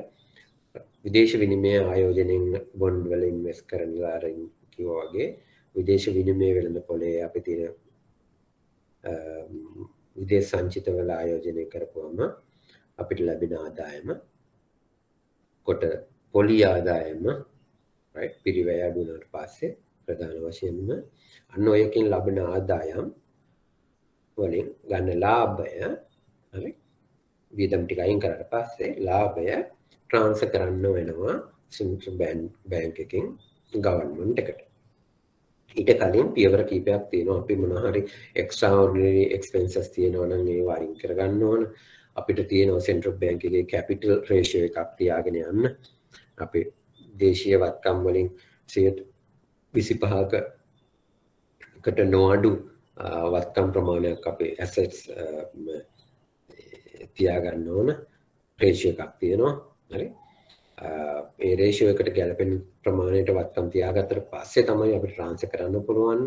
right? ඒ රේෂියෝ එකට වඩා අඩුවෙන් තියෙනවා නම් අපි උපයන ප්‍රොෆිට් ඔක්කොම අපි අර රිසර්ව්ස් වැඩි කරගන්න තමයි පාවිච්චි කරන්න ඕනේ. ඕගොල්ලෝ සෙන්ට්‍රල් බැංකින් වලදී ඔක ඉගෙන ගන්න. right? ඉතින් එහෙම හේ ගනුදෙනුව නිත්‍යානුකූලව සිද්ධ කළා තව දුරටත් ප්‍රොෆිට් ප්‍රමාණයක් ඉතුරු වුණොත් සෙන්ට්‍රල් බැංක් එකෙන් අලුතින් මුදල් ප්‍රවාහයක් විදිහට රජයට නිකුත් වෙනවා. හරි? පහුගිය අවුරුද්දේ අපි 2020 වෙනුවෙන් බිලියන 15ක විතර ප්‍රොෆිට් කරා. ඒක ට්‍රාන්ස්ෆර් කරා ගවර්න්මන්ට් එකට. ඊට උඩ අවුරුද්දේදී බිලියන 24ක විතර ප්‍රොෆිට් කරලා ට්‍රාන්ස්ෆර් කරා. දැන් ඒ ප්‍රොෆිට් ට්‍රාන්ස්ෆර් එකක් ලික්විඩිටි එක වැඩි වෙනවා කියන එක දැන් ඔළුවට ගියාද? අලුතෙන්ම මුදල් ප්‍රවාහයක් තමයි එතකොට යන්නේ. සෙන්ට්‍රල් බැංක් එක printed money එක තමයි එතෙන්දි ට්‍රාන්ස්ෆර් වෙන්නේ. ඒක පැහැදිලිද හැමෝටම?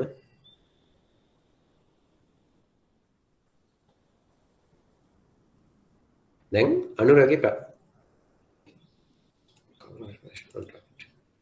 ප්‍රශ්නේ.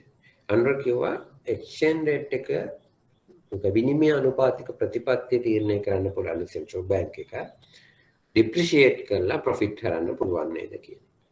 එක්සලන්ට් ක්වෙස්චන් එක. මම ඔයගලන්ට මුලින්ම කියලා තියෙනවා සෙන්ට්‍රල් බැංක් එකේ බැලන්ස් ෂීට් එක යටතේ කොට සෙන්ට්‍රල් බැංක් එකේ බැලන්ස් ෂීට් එක හදන්න සාමාන්‍ය ව්‍යාපාරයක් බැලන්ස් ෂීට් එක හදන විදියට නෙමෙයි. නේ? ඔයගොල්ලෝ ඩොලර් බිලියනයක් කියන එක හරි? ඔයගොල්ලෝ ඩොලර් බිලියනයක් කියන එක හිතන්න 2020 ඩොලර් බිලියනයක් කියන්නේ රුපියල් බිලියන 185ක්. හරි? 2020 අවුරුද්ද ඉවර වෙනකොට එක්ස්චේන්ජ් රේට් එක 185යි. දැන් 21 අවුරුද්ද ඉවරයි කියලා හිතන්න. දැන් දෙන්නේ 203. 200යි කියලා ගමුකෝ අපි. එතකොට 185 ඉඳන් දැන් බැලන්ස් ෂීට් එක හදන්නේ අපි රුපියල් වලින් ඉන්නේ. ඉස්සර ඩොලර් එක තියෙනකොට මම ලියුවා ඒ වෙනකොට බිලියන 185යි කියලා. දැන් බිලියනයට ලියනවා මම 200යි කියලා. මගේ බැලන්ස් ෂීට් එක මොකද වෙලා තියෙන්නේ අනුර? එක්ස්පෑන්ඩ් වෙලා තියෙන්නේ. එක්ස්පෑන්ඩ් වෙලා. මොනවා හින්දාද එක්ස්පෑන්ඩ් උනේ? විනිමය අනුපාතිකයේ අප්‍රමාණය වීම කියන කාරණේ මත. හරිද? එතකොට දැන් ඔයගොල්ලෝ දන්නවා මගේ බැලන්ස් ෂීට් එකේ හැදෙන්නේ කොහොමද? net foreign asset plus net domestic asset. ශුද්ධ විදේශ වත්කම් ප්‍රමාණය, ශුද්ධ දේශීය වත්කම් ප්‍රමාණය. හිතන්න මගේ ගිය අවුරුද්දේ ශුද්ධ විදේශ වත්කම් ඩොලර් වලින් තිබ්බ බිලියන 1යි. මේ අවුරුද්දේ ශුද්ධ විදේශ වත්කම් ඩොලර් වලින් තියෙන බිලියන 1යි. ගිය අවුරුද්දේ විනිමය අනුපාතිකය රුපියල් 185යි. මේ අවුරුද්දේ විනිමය අනුපාතිකය රුපියල් 200යි. දැන් මගේ net NFA plus NDA change එකක් වෙලාම නැතුව තියෙද්දි හිතන්න ගිය අවුරුද්දේ තිබ්බ බිලියනේම තමයි මේ අවුරුද්දේ තියෙන්නේ. ශුද්ධ විදේශ වත්කම් දශමයක්වත් වෙනස් වෙලා නැහැ. ඉලක්ක 4ක් ටක් ගාලා ඔයගොල්ලෝ T account එකක් ගහලා දාගන්න. ශුද්ධ විදේශ වත්කම් බිලියනයයි. ඒ කියන්නේ බිලියන 185යි. ශුද්ධ දේශීය වත්කම් බිලියන 100ක් විතර රුපියල් වලින් දාගන්න. එතකොට 285යි දෙක එකතු වුණා. හරි? කාසික් තියෙනවා, ඩිපොසිට් තියෙනවා 285ක එතකොට. දැන් ඩොලර් එක අවප්‍රමාණ වෙලා 200ක් වෙලා. ශුද්ධ විදේශ වත්කම් වල ඩොලර් ටර්ම් එකෙන් වෙනසක් වෙලා නැහැ බිලියනේම තමයි. හැබැයි රුපියල් ටර්ම් එකෙන් දැන් බිලියන 185 බිලියන 200ක් වෙලා. දැන් මගේ NFA plus NDA කීයද? 200 plus 100 දැන් 300යි. 285ට තිබ්බ මගේ මුදල් පදනම දැන් 300ක් වෙලා. හරි? විනිමය අනුපාතකය අවප්‍රමාණය කරලා දැන් මොකද මගේ ඇසෙට් එකක් නෙමෙයිද දැන් එක්ස්පෑන්ඩ් වෙලා පෙන්වන්නේ. දැන් මගේ ප්‍රොෆිට් එක ගත්තොත් මොකද වෙන්නේ? ප්‍රොෆිට් එක වැඩි වෙලා තියෙනවා. ප්‍රොෆිට් එක වැඩි වෙනවා බිලියන 15කින් වැඩි කරලානේ දැන් එකපාරම. අනිකුත් සාධක ඔක්කොම ස්ථාවරව තියෙනවා කියලා හිතන්න. විනිමය අවප්‍රමාණය වීමෙන් විතරක් මගේ ඩොලර් බිලියනයක් විදියට තිබ්බ වත්කම් ප්‍රමාණය දැන් තාමත් ඩොලර් වලින් බිලියනයයි තමයි. හැබැයි රුපියල් වලින් බිලියන 200ක් වෙලා. වත්කම ලොකු කරලා පෙන්නනවා නේද? ඔව්. එතකොට විනිමය අනුපාතික ප්‍රතිපත්තියත් සෙන්ට්‍රල් බැංක් එක ගන්නවා නම් සෙන්ට්‍රල් බැංක් එකට ඊසි පුළුවන් නේද ඩොලර් එකක් ඩොලර් එකක් රුපියල් 250යි කිව්වොත් අපේ ඇසෙට් එක මොකද වෙන්නේ? නිකම්ම එක්ස්පෑන්ඩ් වෙවි යනවා ඩොලර් පැත්තෙන්. ඕකට සෙන්ට්‍රල් බැංක් එකේ බැලන්ස් ෂීට් එක හදද්දී හරි සෙන්ට්‍රල් බැංක් එකේ එකක් තියෙනවා රුපී revaluation gain or loss කියලා.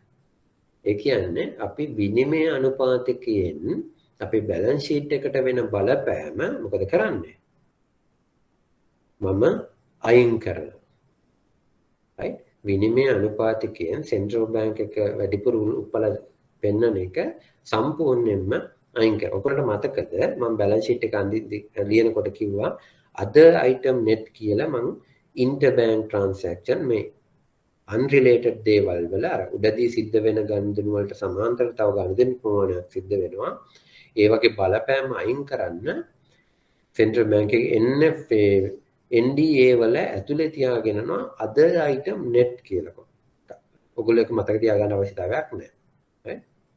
එතකොට අන්න ඒ කොටසේදී මම ඔය රුපියල විනිමය අනුපාතිකය වෙනස් වීමෙන් බැලන්ස් ෂීට් එකට වෙන බලපෑම මම අයින් කරගන්නවා. එතකොට වාණිජ බැංකුවක් ගත්තත් ඒක අයින් කරනවද? එයාගේ ප්‍රොෆිට් එකෙන් අයින් කරන්නේ නැහැ සර්. අයින් කරන්නේ නැහැ. ඔයගොල්ලෝගේ මාකට් වැලියු එකට හැම වෙලාවම ඇසෙට් එකක්ම රීවැලියු කරනවා. right? එතකොට සෙන්ට්‍රල් බැංක් එකත් අනිකුත් බොන්ඩ්ස් වලට බිල්ස් වලට මේ මොකක්ද ඒකේ accounting වලදී කියන්නේ මට ළම ඉන්නේ. මේ අපි මාකට් එකේ තියෙන ප්‍රයිස් එකටම ඇඩ්ජස්ට් කරනවා. නමුත් විනිමය අනුපාතිකයක ප්‍රතිපත්තිය සෙන්ට්‍රල් බැංක් එක ගන්න. ඒ හින්දා අපිට අවප්‍රමාණය කරලා අපේ ඇසෙට් එක වෙනස් කරලා පෙන්වන්න පුළුවන්. ඒ හින්දා ඒකේ ඉම්පැක්ට් එක අයින් කරන්න හැම වෙලාවෙම විනිමය අනුපාතිකයේ අවප්‍රමාණයෙන් වෙලා තියෙන වැලියු චේන්ජ් එක අපි සෙන්ට්‍රල් බැංක් එකේ බැලන්ස් ෂීට් එක හදද්දී other item net කියලා මේක NFA NDA වලින් අයින් කරගන්න. එතකොට ඒකේ බලපෑමක් නෑ. එහෙම නැත්නම් මොකද වෙන්නේ? අපි ඇත්තටම රියලයිස් කරපු නැති ප්‍රොෆිට් එකක් තියෙන පෙන්වනවා ලොකුවට. හරි? ලොකුවට පෙන්වනවා ඒක ට්‍රාන්ස්ෆර් වෙන්න යන්න පුළුවන්. ඒ වගේ බලපෑම් අයින් කරන්න තමයි ඒ වගේ ගනුදෙනුවක් කරලා තියෙන සෙන්ට්‍රල් බැංක් එකට තමයි මේ වගේ දෙයක් කරන්න පුළුවන්. right?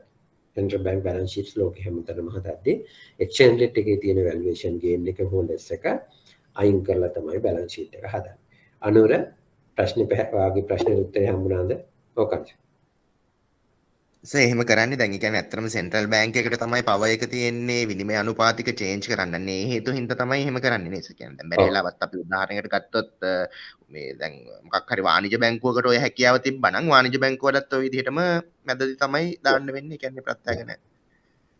තමන්ට දැන් හරිනේ තමන්ට බලයක් තියෙනවා නම් මේක වෙනස් කරලා පෙන්නන්න. ඒක තමන් ගැන හිතන්නකො. මගේ බැලන්ස් ෂීට් එකක් තියෙනවා. නමුත් ඒ බැලන්ස් ෂීට් එකේ එක අයිටම් එක වැලියු එක නිකන් මට පුළුවන් පවර්ස් තියෙනවා වෙනස් කරන්න. එතකොට මට ඒ වැලියු එක චේන්ජ් කරලා මගේ බැලන්ස් ෂීට් එක වෙනස් කර ගන්න පුළුවන්. නේ? ඒ වගේ දෙයක් අයින් කරගන්න තමයි සෙන්ට්‍රල් බැංක් එකට. ඒ හින්දා සෙන්ට්‍රල් බැංක් එක accounting එක පොඩ්ඩක් වෙනස් වෙනවා. අනිකුත් අවස්ථාවලට වඩා. හැමෝටම පැහැදිලිද ඒක?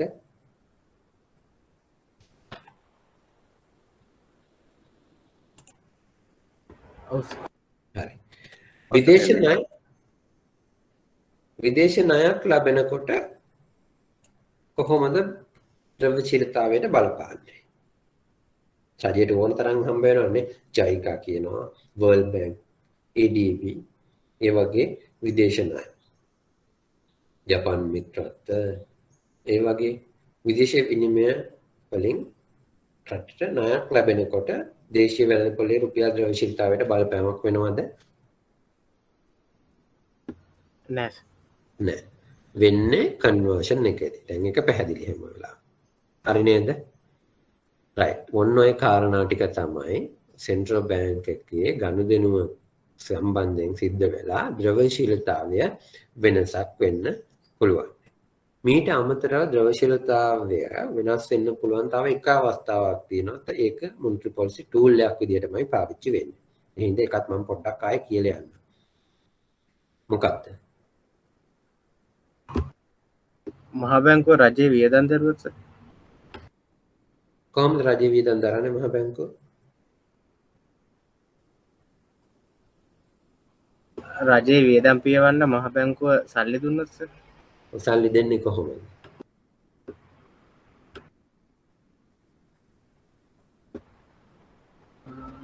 මේක ඇතුලේ එක තියෙනවා. සල්ලි දෙන්නේ කොහොමද? අපි ඉගෙන ගත්ත රජයේ සුරුකුම්පත් මිලදී ගැනීමකින් තමයි සල්ලි දෙන්නේ. ඒක අපේ පළවෙනිම ටූල් එකේ තියලා තියෙන්නේ. සෙන්ට්‍රල් බැංක් එක භාණ්ඩාගාර බිල්පත් මිලදී ගත්තොත් නිකුත් කරද්දී ඒ කියන්නේ රජයට සල්ලි දෙනවා. එතකොට ලික්විඩිටි එක වැඩි වෙනවා. හරි නේද? මීට අමතරව තව එකක් තියෙනවා. ඒක මොනිටරි පොලිසි ටූල් එකක් විදිහට පාවිච්චි වෙන්නේ. මොකක්ද ඒක? SRR එක, Strategic Reserve Requirement එක. හරි? සෙන්ට්‍රල් බැංක් එක දැන් SRR එක කීයද? 104. 104 කරා. 102යි. 102 තිබිලා 4 කරා. දෙක තිබ්බ එක 4 වුණා අගෝස්තු මාසේ. right? දැන් 4 තියෙන එක 2 වුණොත් මොකද වෙන්නේ? ද්‍රවශීලතාවය වැඩි වෙනවද අඩු වෙනවද? ද්‍රවශීලතාවය වැඩි වෙනවා සර්. ද්‍රවශීලතාවය වැඩි වෙනවා එතකොට. හරි නේද? එතකොට SRR එකේ change එකක් කරොත් එහෙම ඒ කරන පැත්ත අනුව ද්‍රවශීලතාවයට බලපෑමක් වෙනවා. එතකොට SRR එක වැඩි කරොත් ද්‍රවශීලතාවය අඩු වෙනවා සර්. ද්‍රවශීල කොහොමද ඒ අඩු වෙන්නේ කියලා කියන්න කනිෂ්ක? මුදල් වලට සරි බැංකු වලට මුදල් මැවීම හැකියාව අඩු වෙනවා. එක යටකේ මුදල් ණය ගුණකේ. ඔව්. ඒ වගේ ඒ රටේ මුදල් සැපයුම් පැත්තෙන් හරි. කනිෂ්ක කියන්නේ සමස්ත සැපයුම අඩු කරන්න තමයි SRR වැඩි කරන්නේ. නමුත් SRR වැඩි කරපු සැනේ හිතන්න අද තියෙන 104 මම හෙට කියනවා නමුත් කරනවා හෙට ඉඳන් 106යි කියලා. මොකද ඔයගොල්ලෝ කරන්නේ? මහ බැංකුවේ ණය ගන්න වෙනවා ඒ ප්‍රමාණය තැන්පත් කරන්න. හරි ඔපරේෂනලි හරි හිගකමක් තියෙනවා නම් තැන්පත්. දැන් අපි සාමාන්‍යයෙන් SRR වැඩි කරන්නේ වෙළඳපොලේ ද්‍රව්‍යශීලතා අතිරික්තයක් තියෙන වෙලාවක. හරි? හරි අතිරික්ත බැංකු පද්ධතිය තුළ අතිරික්ත ද්‍රව්‍යශීලතාවයක් තිබ්බ වෙලාවක. මේ සැරේ විතරයි අතිරික්ත ද්‍රව්‍යශීලතාවක් නැති වෙලාවක SRR වැඩි කරේ. ටයිට් ගොඩක් ටයිට් කරගන්න ඕනේ හිමින්. SRR එක වැඩි කරනකොට මොකක් දෙකෙන් කියවෙන්නේ? මුදල් ගෙනල්ලා තැන්පත් කරන්න ඕනේ මහ බැංකුවේ. මුදල් ගෙනල්ලා ඔයගොල්ලෝගේ තියෙන තැන්පතු වලින් 100ට ඉස්සෙල්ලා රුපියල් 4යි තැන්පත් කරන්න තිබ්බේ. දැන් ඒ වෙනුවට දැන් මම 6ට ඉඳන් 6ක් කිව්වොත් රුපියල් 6ක් තැන්පත් කරන්න ඕනේ. වැඩිපුර තැන්පත් කරන්න ඕනේ. right? එතකොට ඔයගොල්ලෝගේ තියෙන ද්‍රවශීලතාව ඔයගොල්ලෝගේ තියෙන අතිරික්ත මුදල් ප්‍රමාණයක් තමයි මගේ ළඟ තැන්පත් කරන්න ඕනේ. එතකොට ඔයගොල්ලෝගේ බැංකු පද්ධතියේ තියෙන ද්‍රවශීලතාවය මොකද වෙන්නේ? ඒ ප්‍රමාණයෙන්ම එනවා. අඩු වෙනවා. right? අපි SRR එක ඉගෙන ගන්න. දැන් ද්‍රවශීලතාවය නිර්මාණය වෙන විදිය හැමෝටම පැහැදිලි ඇති කියලා මම හිතනවා. හරි අලුතෙන් ක්‍රියේට් වෙන ලික්විඩිටි ක්‍රියේට් වෙන විදිය මේ. එතකොට මේ මම කියපු ගනුදෙනු ඔක්කොම රිවර්ස් වෙනකොට මොකද වෙන්නේ? මේ හැම ගණන්තනුවකම අනිත් පැත්ත වෙනකොට ද්‍රවශීලතාවය මොකද වෙන්නේ? අඩු වෙනවා. අඩු වෙනවා. හරි. සෙන්ට්‍රල් බැංක් එකේ තියෙන භාණ්ඩාගාර බිල්පත් තොගයක් කල් පිරෙනවා. කල් පිරෙනකොට බැංකු පද්ධතියේ ද්‍රවශීලතාවය වැඩි වෙනවද අඩු වෙනවද? වැඩි වෙනවා.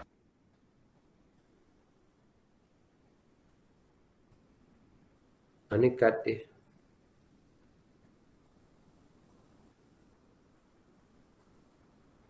ද්‍රවශීලතාවය වැඩි වෙනවා සර්.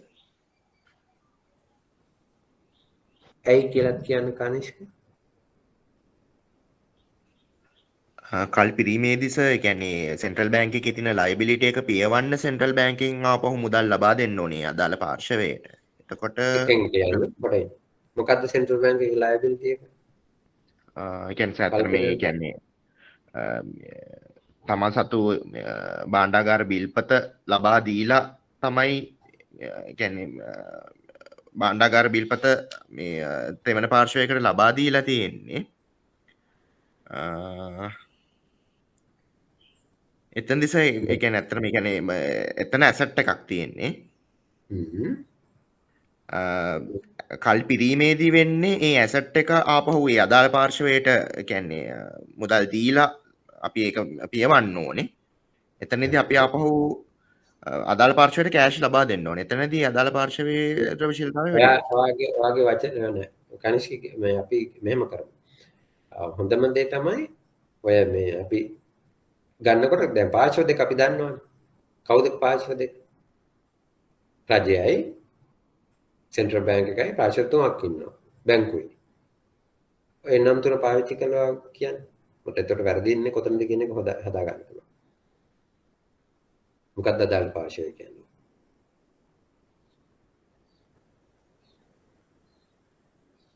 සෙන්ට්‍රල් බැංක් එකේ තියෙන සුරකුම්පත් කල් පිරෙනවා. හරි? මැචුවර් වෙනවා. මම මෙහෙම අහන්න. ඔයගොල්ලෝගේ FD එකක් මැචුවර් වෙනවා. මොකක්ද ෆ්ලෝ එක මට කියන්න? කස්ටමර් කෙනෙක්ගේ FD එකක් ඔයගොල්ලෝගේ බැංකුවේ තියෙන්නේ. ඒක මැචුවර් වෙනවා. ඔයාගේ ගනුදෙනුව මොකක්ද? සර්ටිෆිකේට් එක අරන් සල්ලි පොලිය දෙනවා කස්ටමර්.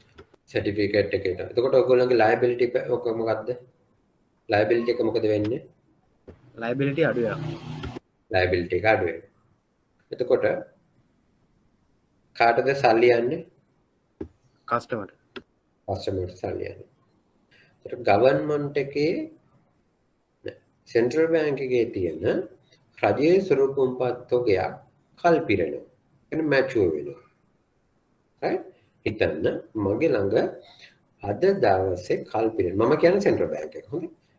බිලියන 10ක භාණ්ඩාගාර බිල්පත් තොගයක් තියෙනවා. මේක කල් පිරෙන්න යනවා. දැන් කියන්න ගණදෙනුව කාගෙන් කාටද මුදල් ප්‍රවාහය යන්නේ කියලා කනිෂ්ක?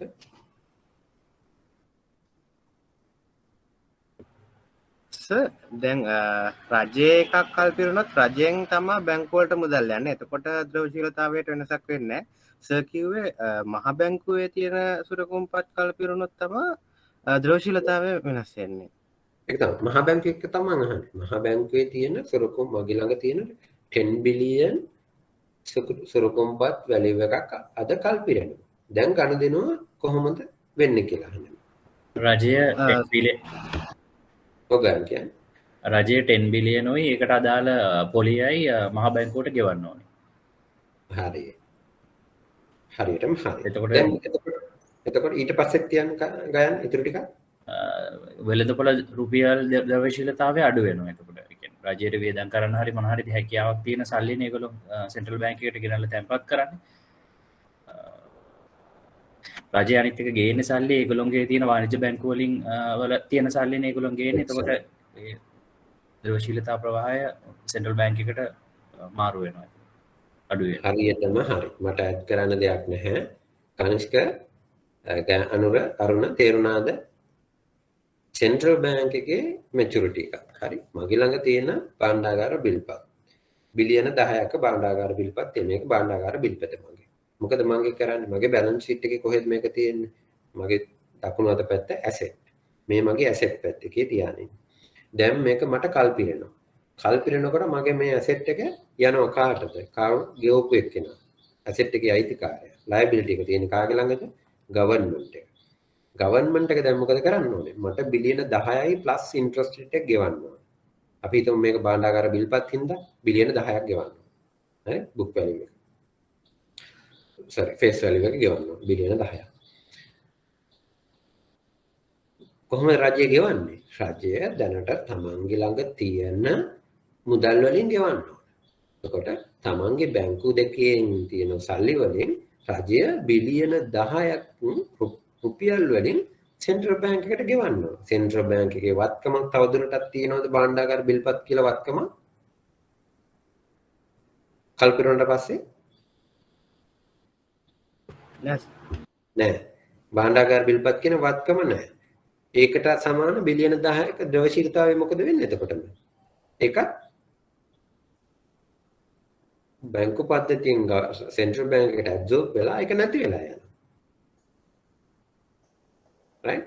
එතකොට පළවෙනියට තියෙන කාරණේ මොකක්ද මේකේ පළවෙනි පොයින්ට් එක තියෙන්නේ? සෙන්ට්‍රල් බැංක් එක පර්චේස් කරා. පර්චේස් කරනකොට ද්‍රවශීලතාවය මොකද වුනේ? වැඩි වුණා. වැඩි වුණා. එතකොට කල්පිරෙනකොට මොකද වෙන්නේ එහෙනම්? අඩු වෙනවා. ඒ ගානින්ම අඩු වෙනවා. ඒ ගානින්ම අඩු වෙනවා.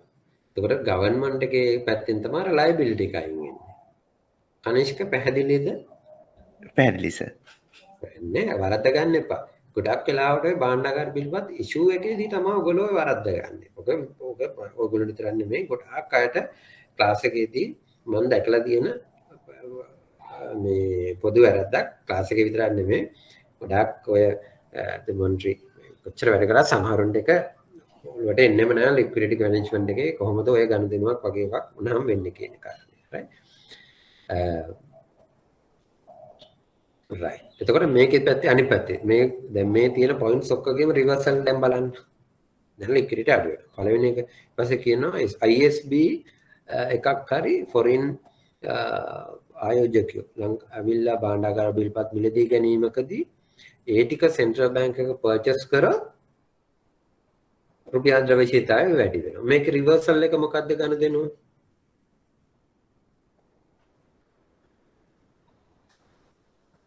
ඒගොල්ලෝ විදේශිකයෝ ආයෝජනය කරන්න ආපු කට්ටිය රටෙන් එළියට යනවා. රටෙන් එළියට යනවා. හරි? දැන් ගනුදෙනුවේ ද්‍රව්‍යශීලතාවයට බලපෑමක් වෙන්න පුළුවන් කොයි වගේ අවස්ථාවකද?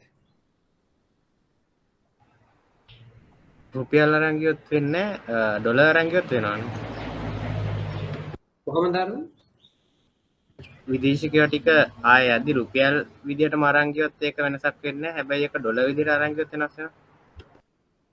විදේශිකයෝ රුපියල් අරන් යනවද? වාණිජ්‍ය බැංකුව පද්ධතියේ තියෙන ඩොලර්ස් ඒ විදියට මේගොල්ලෝ අරන් ගියොත් බලපෑමක් නැහැ. විදේශ විනිමයට බලපෑමක් තියෙන්නේ කියන මාකට් එකේ තියෙන.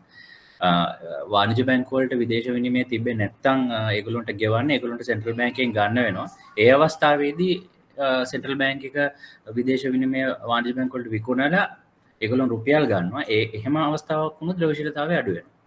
එක්සලන්ට්. පර්ෆෙක්ට් උත්තරේ. හරි? සෙන්ට්‍රල් බැංක් එකට ආවිල්ලා ඩොලර් ඉල්ලලා ගත්තොත් විතරයි ද්‍රව්‍යශීලතාවයට බලපෑමක් වෙන්නේ. බැංකු පද්ධතියේ තියෙන ඩොලර් වලින්ම මේගොල්ලෝ ඩොලර් පිටරටට රුපියල් වලින් යන්නේ නැහැ අරුණ. වැඩක් නැහැනේ. රුපියල් කියන එක කොහොමද ඉන්ටර්නැෂනල් මාකට් එකේ කන්වර්ටබල් කරන්සි එකක් නෙමෙයි. යාට ඩොලර් විදේශ විනිමය අර ප්‍රධාන කරන්සිස් වලින් තමයි එළියට යන්නේ. ආපු විදියටම තමයි. ඒත් ඩොලර් විදියට අරන් ආපු කෙනා ඩොලර් විදියට තමයි අරන් යන්නේ. හරි? එතකොට ඩොලර් ආයෝජනයක් විදියට ISB වල හරි රජයේ සුරුකුම්පත් වල හරි ආයෝජනය කරලා ඒක කල්පිරනකොට එයා පිටරටට අරන් යනකොට ඒ අරන් යන ඩොලර් ප්‍රමාණය රජය දෙන්න පුළුවන් ඩොලර් තමන්ගේ account එකේ ඩොලර් විදියට තිබුණොත් රුපියල් වලට බලපෑමක් නැහැ. ඩොලර් liquidity position එක තමයි change වෙන්නේ. නමුත් අර ගාන කියපු විදියට රජයට ඩොලර් නැතිව සෙන්ට්‍රල් බැංක් එකකින් ඩොලර් පර්චේස් කරලා ඩොලර් වලින් ගෙවන්න ගියොත් මොකද වෙන්නේ? මේ දවස්වල වෙන්නේ ওই විදිහේ.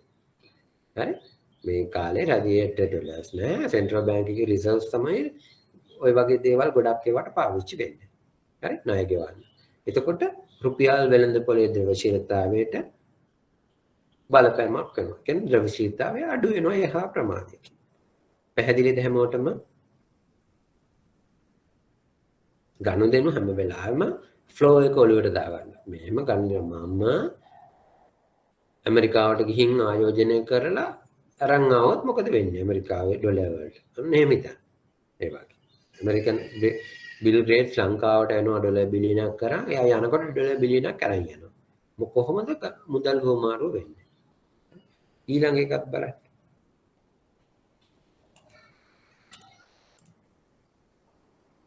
මේක උත්තරේ අපි කතා කරන්නේ සෙන්ට්‍රල් බැංක් එක විසින් විදේශ විනිමය මිලදී ගැනීම මිලදීගැනීමකදී වැඩි වෙනවා විකුණුව අඩු වෙනවා FDI එක සාමාන්‍ය FDI එකක් කල්පිරීමක් සිද්ධ වෙන්නේ නැහැ ඉන්දියානු පණි පැත්තට කියන්න බෑ මේක ලාභ මාරු කරන එකක් එක පැත්තක විතරයි වෙන්නේ හරි විදේශ ණය ලැබීමක් ඕකේ අනිත් පැත්තෙන් ගන්න දෙනවා මොකද්ද ජයිකා එකෙන් 1 බිලියන් ලෝන් එකක් අරගෙන පාරවල් හදලා අවුරුදු 5කට අවුරුදු 5ක් කල්පිරෙනවා කල්පිරෙනකොට මොකක්ද ගන්න දෙනුව රජය ඩොලර් බිලියන එකක් ගෙවන්නවා ISB payment එකක් වගේ එකක් හිතන්න ඒ වගේ ඩොලර් වලින්ම ගෙවුවොත් රුපියල් ද්‍රවශීලතාවයට වෙනසක් වෙන්නේ නැහැ හරි ඒ වුණාට ඉන් ජෙනරලි ගවර්න්මන්ට් එක මොකද වෙන්නේ විදේශ ණය පියවීමකදී ඩොලර් විදියට ඇවිල්ලා මේක විදේශ ණය කෙලින්ම රජයට නෙන්නේ නේද රජයට එන්නේ ඒතර රජයේ ඩොලර් accounts තියෙන්නේ කාගේ ළඟද සෙන්ට්‍රල් බැංක් එකේ ඒත් මේ සෙන්ට්‍රල් බැංක් එකේ ඩොලර්ස් වලට එන තියෙන එක රට ඇතුළේදී රජයේ පාරවල් හදන්න අනිවාර්යයෙන්ම රුපියල් වලට කන්වර්ට් වෙනවාමයි විදේශ ණය කියන එක කන්වර්ට් වෙනවා ඉන් ජෙනරලි එතකොට ඒක ගෙවනකොට මොකද වෙන්නේ ගෙවනකොට පාවිච්චි වෙන්නේ ඒ කන්වර්ෂන් එකකුත් එක්ක එතකොට ඉන් ජෙනරලි විදේශ ණය ගෙවීමක් තියෙනකොට ඒක රුපියල් ද්‍රවශීලතාවයට බලපෑමක් තියෙනවා. මොකද ඩිරෙක්ට්ලි එක කන්වර්ෂන් එකක් විදේශ ණය විදියට එනවා ඩොලර් විදියට තියාගන්නේ නැති හින්දා. පැහැදිලිද හැමෝටම? මොකක් හරි ඔය ලික්විඩ් ද්‍රවශීලතාව ක්‍රියාවලියේ මොනවා හරි අඩපාඩුවක් පැහැදිලිකමක් තියෙනවා. සර් මහ බැංකුව පාඩු ලැබුවොත් මොකද වෙන්නේ සර්? මහ බැංකුව පාඩු හොඳ ප්‍රශ්නයක්.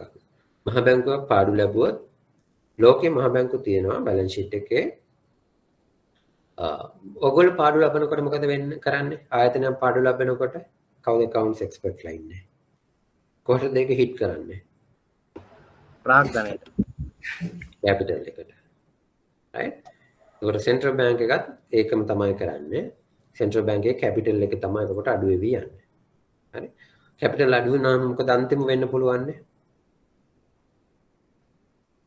බිලියන 50ක කැපිටල් දැන් තියෙනවා හිතන්න බිලියන 50ක ලොස් වුණා දැන් කැපිටල් 0 right ලෝකේ සෙන්ට්‍රල් බැංක්ස් තියෙනවා නෙගටිව් කැපිටල් වලින් රන් වෙන ප්‍රශ්නයක් නෑ නමුත් කොන්ෆිඩන්ස් එක හදිස්සියේ අර මොකද අපි කියන එකට ෆයිනෑන්ෂියල් ස්ට්‍රෙන්තන් එක පේන්නේ නැහැ බැලන්ස් ෂීට් එකේ ස්ට්‍රෙන්තන් එක පේන්නේ එතකොට සමහර වෙලාවට ඒක ගොඩක් වෙලාවට ටෙක්නිකල් නෙවෙයි හොඳේ ගොඩක් වෙලාවට ටෙක්නිකල් තමන්ගේ බැලන්ස් ෂීට් එක ස්ට්‍රෝං වෙන්නේ නැති වෙනකොට ඒක ඔයගොල්ලෝ දන්නවනම් ඔයගොල්ලෝ දන්නවා සෙන්ට්‍රල් බැංක් එක මෙහෙම කිව්වට මේගොල්ලන්ට ෆයිනෑන්ෂියල් ස්ට්‍රෝං නැහැ මට ඉන්ෆ්ලුවන්ස් කරන්න right එතකොට ඒක එක්ස්පෙක්ටේෂන් පැත්තට යන්නේ ඒ හින්දා ඉන් ජෙනරලි සෙන්ට්‍රල් බැංක් එකක් නෙගටිව් මේ කැපිටල් වලින් රන් කරන්නත් පුළුවන් ලෝකේ තියෙන උදාහරණ හැබැයි දිගින් දිගටම සෙන්ට්‍රල් බැංක් එකක් ලොස් මේකින් නම් ප්‍රොෆිට් නැතුව ලොස් වෙවි ගියත් ඔප්ෂන් එක තමයි ගවර්න්මන්ට් එක තමයි කැපිටල් එක දෙන්න ඕනේ. ඒකට ගවර්න්මන්ට් එක ඒකට හින්දා තමයි ඔය ජෙනරල් පබ්ලික්ලා අපේ accountability එකක් තියෙන්නේ. හැම වෙලාවෙම. ඒකට ගවර්න්මන්ට් එක එයාගේ බජට් එකෙන් සෙන්ට්‍රල් බැංක් එක ෆන්ඩ් කරන්න ඕනේ. ඒ කැපිටල් එක ආපහු ගෙනල්ලා මොකද ඒකට කියන්නේ කැපිටල් එක වැඩි කරලා දෙන්න ඕනේ. ඔක තමයි ගන්න දෙන්නේ. සාමාන්‍යයෙන් ලෝකයේ එහෙම ඇත කාලෙක කවුරුත් එහෙම වෙලා නැහැ. සර් තව ඔප්ෂන් එකක් තියෙනවා. ඔව් මේ වර්තමාන ප්‍රතිපත්ති අනුව මහ බැංකු ප්‍රයිවටයිස් කරනවා රජය. සෙන්ට්‍රල් බැංකයක් සෙන්ට්‍රල් බැංකයක් ප්‍රයිවටයිස් කරන්න බෑනේ. පාඩු ලබන ආයතන ප්‍රයිවටයිස් කරනවනේ රජය දැන්.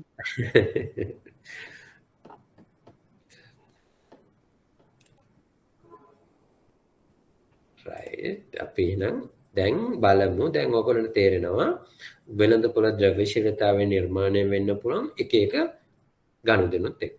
එතකොට මේ විවිධ ගනුදෙනු එක නිර්මාණය වෙන ද්‍රව්‍යශීලතාවය එක්ක අඩුවීමක් නැත්නම් වැඩිවීමක්. මේක ඩේලි අපිට බලපානවා. මේ බැලන්ස් ෂීට් එකේ එක දවසකට 1000ක් ගනුදෙනු සිද්ධ වෙනවා. එතකොට ඒ ගනුදෙනු වලින් තමයි දවස් අවසානයේ මේ ද්‍රව්‍යශීලතාවය කොයි විදිහට තියෙන්නේ කියලා රැඳිලා තියෙන්නේ. එතකොට මේ ද්‍රවශීලතාවය right මේ ද්‍රවශීලතාවය සෙන්ට්‍රල් බැංක් එක කළමනාකරණය කරගන්න විවිධ දැන් අපි ප්‍රධාන උපකරණ තියෙන ඕපන් මාකට් ඔපරේෂන් එක ඕපන් මාකට් විවට වෙළඳපොළ කටයුතු යටතේ ද්‍රවශීලතාවයේ කොයි විදිහටද කළමනාකරණය කරගන්න ඕනේ කියන එකට වෙන උපකරණ ෆයිනෑන්ෂල් ටූල්ස් ටිකක් තියෙනවා. හරි දැන් හිතන්න මෙහෙම එකින් එක අපි මේවා කරගමු. දැන් ද්‍රවශීලතාවයේ අතිරික්තය right පළවෙනි මේ ඔයගොල්ලෝගේ ස්ලයිඩ් එකේ වම් පැත්තේ 1 2 3 4 5 තියෙන කොටස තියෙන අතිරික්තයක්. තියෙන වෙලාවක සෙන්ට්‍රල් බැංක් එක ඕපන් මාකට් ඔපරේෂන්ස් කරන හැටි. හිගයක් තියෙන වෙලාවක ඕපන් මාකට් ඔපරේෂන් කරන හැටි තමයි යටින් තියෙන්නේ. right කොට අතිරික්තයක් තියෙන වෙලාවක හිතන්න ද්‍රවශීලතා අතිරික්තය කෙටි කාලීනයි. මේක අද තිබිලා හෙට නැති වෙන්නත් පුළුවන්. ඒ වගේ වෙලාවක මම ඇබ්සෝබ් කරගන්න ඕනේ අද දවසට විතරයි. right අද දවසට తాවකාලිකව තමයි ඇබ්සෝබ් කරගන්න ඕනේ. ඒකට මම පාවිච්චි කරන්න ඕනේ ඒ කාලය අනුව. ඒ කියන්නේ මෙහෙමද ඒකට කාලය කොහොමද තීරණය වෙන්නේ කියනත් ඔයගොල්ලන්ට අපහැදිලිකමක් ඇතිනේ. දැන් මෙහෙම හිතන්නකෝ. දැන් අද දවසේ ගනුදෙනුවක් සිද්ධ වෙනවා. ඒ ගනුදෙනුව හැබැයි හෙට දවසේ රිවර්සල් වෙනවා. ඒ බොහොම తాවකාලික ගනුදෙනුව. හරි? එහෙම නැත්නම් මෙහෙමත් හිතන්න. අද දවසේ ඩොලර් මිලියන 100ක් කන්වර්ට් වෙනවා. හරි? විදේශ විනිමය ප්‍රවාහයක් රජයට ඇවිල්ලා රජය ඩොලර් මිලියන 100ක් සෙන්ට්‍රල් බැංක් එකට විකුණන රුපියල් විදිහට ගන්නවා. right එතකොට 100 * 200 right හැදෙලා දෙනවා බිලියන 20ක මේ ලික්විඩිටි එකක් නිර්මාණය වෙනවා. හිතන්න හෙට ගවර්න්මන්ට් එකේ ෆොරින් ලෝන් රීපේමන්ට් එකක් තියෙනවා මිලියන 100ක. right දැන් අද ඩොලර් මිලියන 100ක් හම්බ වුණා. ඒක රුපියල් වලට හෙට පරිවර්තනය කරනවා. ඒ වගේම හෙට රජයෙන් ගෙවන්න තියෙන ඩොලර් මිලියන 100ක වෙන ණයක්. එතකොට අද කන්වර්ෂන් එක දවසකට විතරයි නේද රැඳිලා තියෙන වෙළඳපොලේ.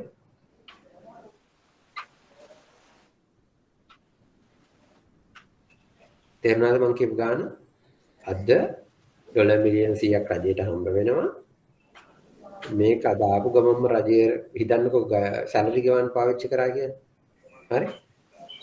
මේක කන්වර්ට් කරනවා රුපියල් වලට. ඒ වගේම හෙට තියෙනවා පරණ ගත්ත ණයක ඩොලර් මිලියන 100ක් ගෙවන්න. දැන් මොකද්ද ගනුදෙනු?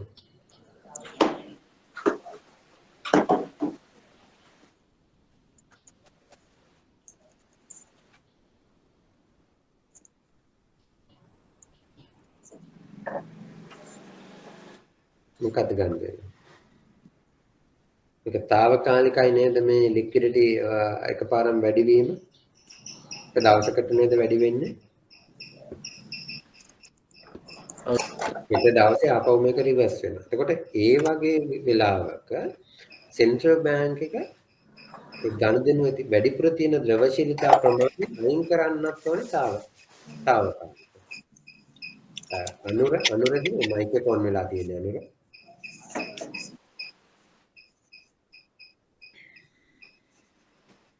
తాවකාලිකව තමයි එතකොට මේ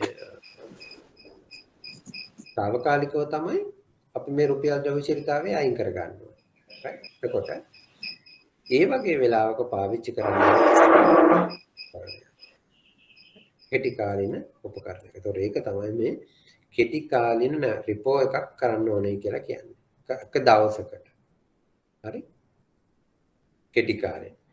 මේ ඕවර්නයිට් එකක් අතර මේක මම කෙටි කාලින කියන වචනේ ඔයගොල්ලෝ කපලා ඕවර්නයිට් මොකක්ද කියන්නේ? එක් දින කියලා දාගමුද? කෙටි කාලින කියලා දෙකම අපි එකක් කියන්නේ ෂෝට් ටර්ම් කියලා කියන්නේ දවස් දෙකට තුනට වගේ කරනවා නම් දවස් දෙකට තුනට වගේ කරනකොටත් කියන්නේ කෙටි කාලින කියලා. ඕවර්නයිට් කියන එක තමයි පළවෙනි එකෙන් අදහස් කරන්නේ. හිතන්න දැන් ඕවර්නයිට් නෙමෙයි සවස් 4-5කට ද්‍රවශීලතාව වෙනද පොලේ වැඩිපුර තියෙනවා. ඒ වගේ වෙලාවකට මට පුළුවන් සෙන්ට්‍රල් බැංක් එකට රිපෝ ඔප්ෂන් එකක් තියන්න. අපි එදා කතා කරා වගේ රිපෝ ඔප්ෂන් එකක් තියන්න. හැබැයි ඕවර්නයිට් නෙමෙයි දවස් 4ක කල්පිරන. හරි? ඒකට දවස් 4ක් එකවරම මම වෙළඳ පොලේ ද්‍රවශීලතාවේ ඇබ්සෝබ් කරගන්න දවස් 4කට. ඊට පස්සේ දවසේ වෙන ගනුදෙනු ටිකක් තියෙනවා. මම මේක එළියට දානවා. එතකොට ද්‍රවශීලතාවයේ අතිරික්තයක් වෙන්න බලපෑමක් සිද්ධ වෙන්නේ නැහැ. right? පැහැදිලිද? පළවෙනි ගනුදෙනු දෙක. ඒ කියන්නේ ටර්ම් එක අනුව තමයි. ඒ කියන්නේ වෙළඳ පොලේ තියෙන ද්‍රවශීලතාවය කොච්චර කාලයක් වෙළඳ පොලේ තියෙයිද කියන එක අනුව තමයි ටූල් එක මොකක්ද කියන එක පාවිච්චි කරන්නේ. හරිද? පැහැදිලිද? දැන් හිතන්න අර අපි එදාගත්ත උදාහරණය බිල් ග්‍රේඩ්ස් ඇවිල්ලා FDI එක foreign direct investment එකක් විදිහට එයා ඉන්ඩස්ට්‍රියල් පාක් එකක් හදනවා කියලා හිතන්න. හරි? බියගම ඉන්ඩස්ට්‍රියල් පාක් එකක් හදනවා. ඩොලර් බිලියනයක් කරන්න කියලා. හරි? මේක එතකොට ස්ථීර පදනමින්ම රට ඇතුළට තාවද తాවකාලිකවද ඇවිත් තියෙන්නේ. මේ වගේ ගනුදෙනු.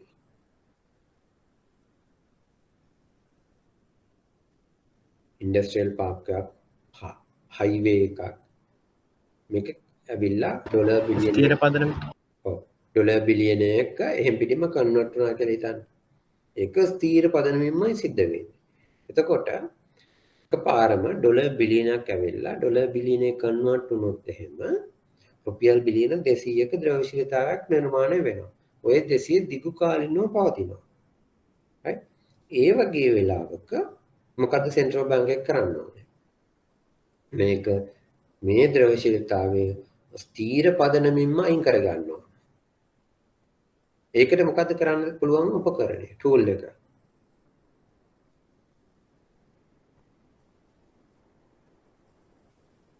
මොකද්ද කරන්න පුළුවන්? හතරවෙනි එක outright sales එක. අපි ඉගෙන ගත්තනේ බාණ්ඩාගාර බිල්පත් විකිණීම කියන එක. එතකොට නිෂ්ක්‍රිය කරනවා. මොකක්ද? නිෂ්ක්‍රිය කරන්නේ විතර. නිෂ්ක්‍රිය කරන්නේ විතර.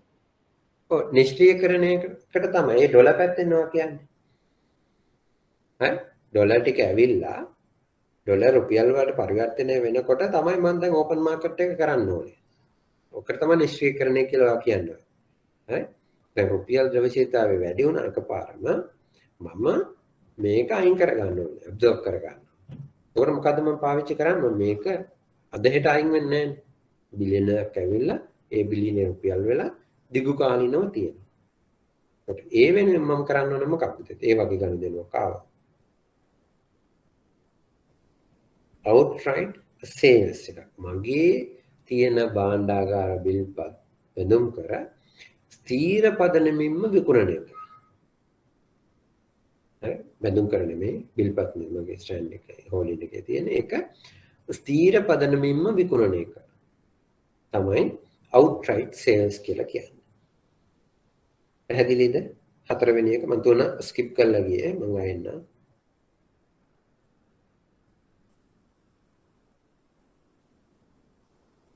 තේරෙන්නේ නැහැ වගේද?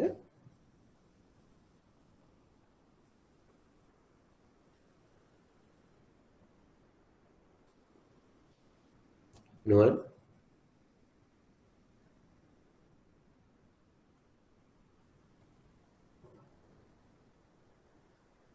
ගණේෂ තේරුණාද?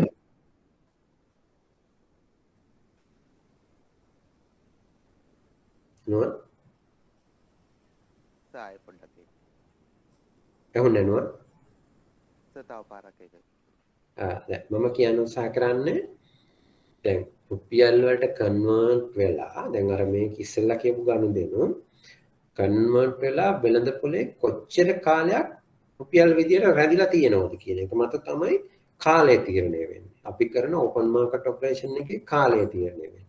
එතකොට මේ රුපියල් අලුතෙන් වෙළඳ පොලට නිකුත් කිරීම එක දවසකට විතරක් තිබ්බොත් මම ඕපන් මාකට් ඔපරේෂන් එකක් කරලා මේක නිෂ්ක්‍රීය කරන්න ඕනේ එක දවසකට විතරයි. හැබැයි රුපියල් වෙළඳ පොලේ ද්‍රවශීලතාවය නිර්මාණය වීම ස්ථීර පදනමින්ම වෙලා මේක අපිට හිතා ගන්න බෑ දිගු කාලයක් පවතිනවා නම් මම මේ රුපියල් ද්‍රවශීලතාවය අවශෝෂණය කරගන්න ඕන ස්ථීර පදනමින්ම. එතකොට මගේ බැලන්ස් ෂීට් එකේ තියෙන භාණ්ඩාගාර බිල්පත් විකුණලා මට පුළුවන් ස්ථීර පදනමින්ම ද්‍රවශීලතාවය අයින් කරගන්න. ඒක හරියට SRR එක වැඩි කරා හා සමානයි. SRR එක 100%කින් වැඩි කරොත් එහෙම රුපියල් බිලියන 65ක් විතර මොකද වෙන්නේ? ඇබ්සෝබ් වෙනවා. ඕවර්නයිට් ඇබ්සෝබ් වෙනවා. හරි? ඕවර්නයිට් ඇබ්සෝබ් වෙනවා. කරයි.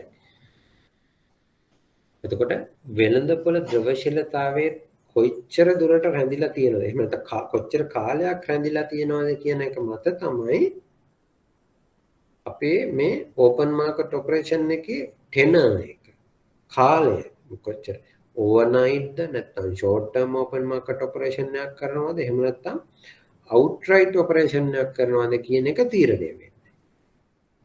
right? ද්‍රවශීලතාවය වෙළඳ පොලේ කොච්චර කාලයක් තියෙනවද කියන එක මත.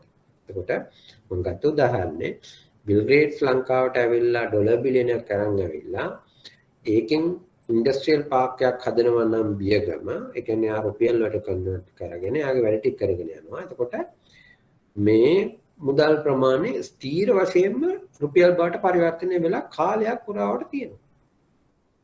right? කාලයක් පුරාවට තියෙනවා. එතකොට එහෙමනම් අපි ඒ කාලයක් පුරාවට තියෙන ද්‍රවශීලතාවය අපි අවශෝෂණය කරගන්න ඕන ස්ථීර පදනමමින්ම ඕපන් මාකට් ඔපරේෂන් එකක් ක්‍රියාත්මක කරන්න.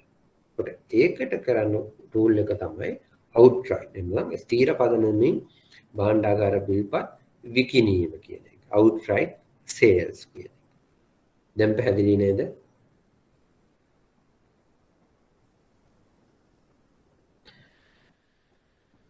තුන්වෙනි එක මොකක්ද? CBS සෙන්ට්‍රල් බැංක් සුරකුම්. සෙන්ට්‍රල් බැංක් සුරකුමක් කියන්නේ මොකක්ද?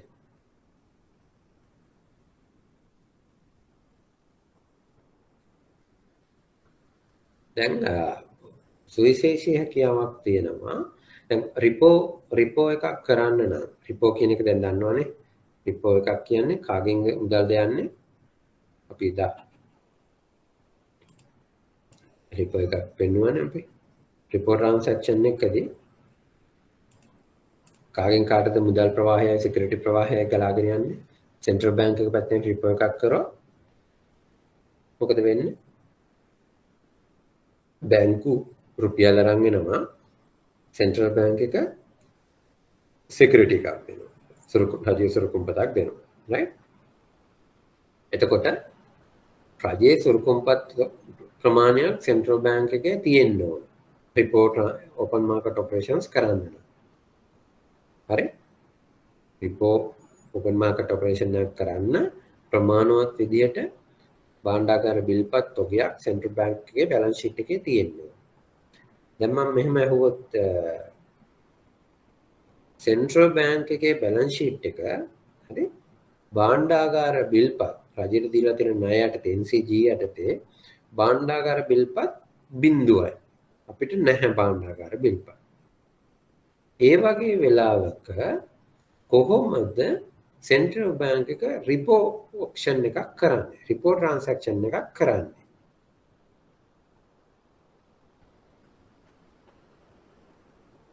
කොහොමද කරන්න පුළුවන් නැත්තේ? කරන්න පුළුවන්. රිපෝ එකකට ඕන රජයේ සුරකුම්පත. හරි සෙන්ට්‍රල් බැංක් එක පැත්තේ. ඒකට සෙන්ට්‍රල් බැංක් එකට රජයේ සුරුකුම්පත් නැත්නම් මොකක්ද වෙන්නේ? සෙන්ට්‍රල් බැංක් එකට හැකියාව තියෙනවා තමන්ගෙම සුරුකුම්පත් නිකුත් කරන්න. තමන්ගෙම සුරුකුම්පත් නිකුත් කරන්න. එතකොට රජයට සල්ලි දෙන අරමුණින් නෙමෙයි ඒ වගේ ගනුදෙනු වෙන්නේ ඕපන් මාකට් ඔපරේෂන් එකක් කරන්න.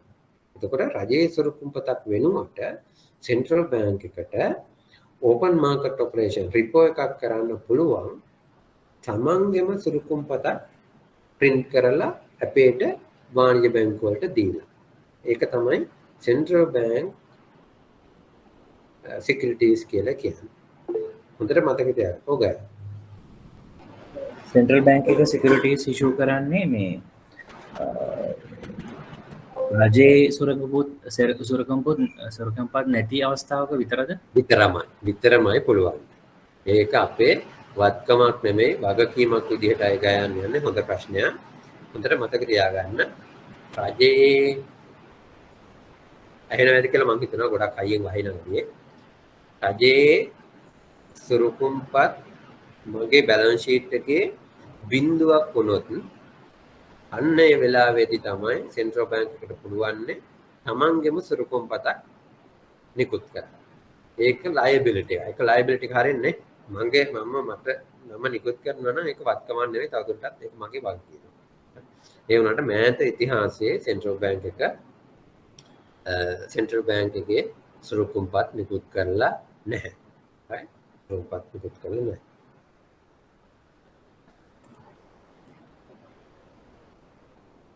පස්වෙනි එක ඒක හොඳ එකක්. ඔයගොල්ලෝ අහලා නැති එකක්. හරි? early retirement. භාණ්ඩාගාර බිල්පත් කලින් විශ්‍රාම ගැනීම. විශ්‍රාම. early retirement එක කියන්නේ මොකක්ද? දැන් ඔයගොල්ලෝ බැංකුවක වැඩ කරනකොට ගයන් අවුරුදු 55ද 60ද රිටයර් වෙන්නේ? 60 තියෙනවා. 60 තියෙන ගාන. එතකොට ගයන්න හිතනවා අවුරුදු 55න් රිටයර් වෙන්න ඕනේ කියලා. right? අවුරුදු 55න් රිටයර් වෙන්න ඕනේ කියලා හිතනවා. ඒකට මොකක්ද ඔයා කියන්නේ? early retirement එක. හරි? ඒ කියන්නේ මැචුවර් වෙන්න කලින් රිටයර් වෙනවා. මැචුවර් වෙන්න කලින් රිටයර් වෙනවා. right? මැචුවර් වෙන්න කලින්. එතකොට නදේශි වීඩියෝ කොන් වෙලා තියෙන්නේ. රිටයර් වෙන්න කලින් මැචුවර් වෙන්න කලින් රිටයර් කරලා දාන්න. මැචුවර් වෙන්න කලින් රිටයර් කරනවා. එතකොට කොහොමද ලික්විඩිටි වලට බලපාන්නේ ගන්න?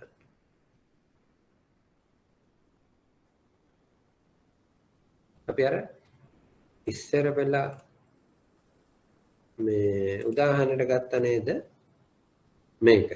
රජයේ සුරුකුම්පත් නිකුත් කිරීම කියන එක.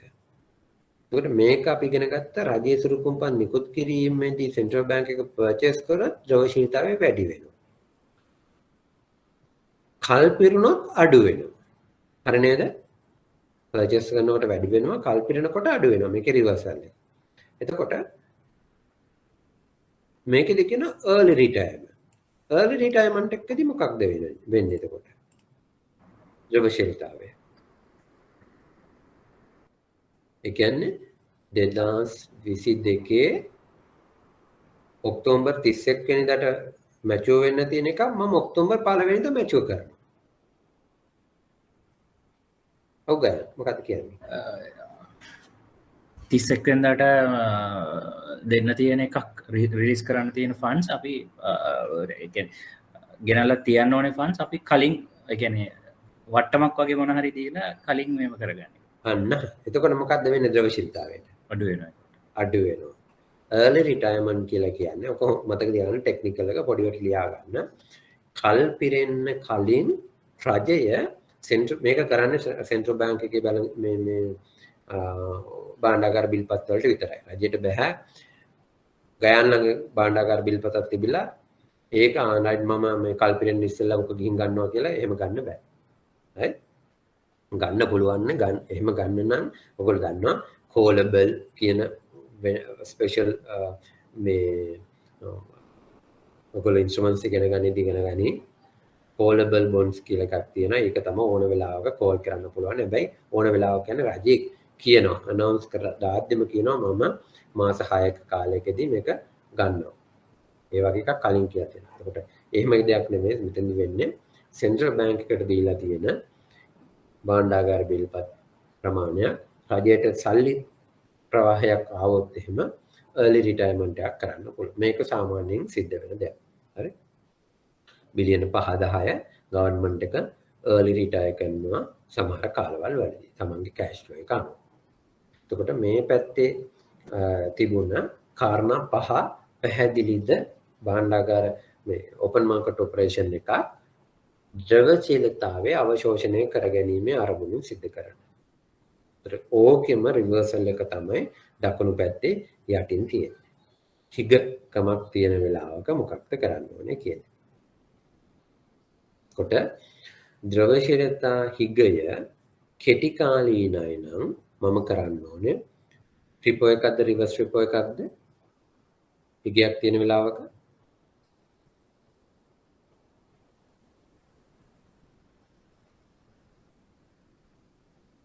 අයද්ද කට්ටියට රිවර්ස් රිපෝ එකක් රිවර්ස් රිපෝ එක. කොට රිවර්ස් රිපෝ එක එනම් ෂෝට් ටර්ම් එක. කෙටි කාලේ නම් ෂෝට් ටර්ම්. දිගු කාලේ හිතන්නකෝ දවස් මේ මාස 3ක විතර දැන් ඔයගොල්ලෝ දැකලා ඇති. ඉන්න මම ස්ක්‍රීන් එක ෂෙයා කරන්න.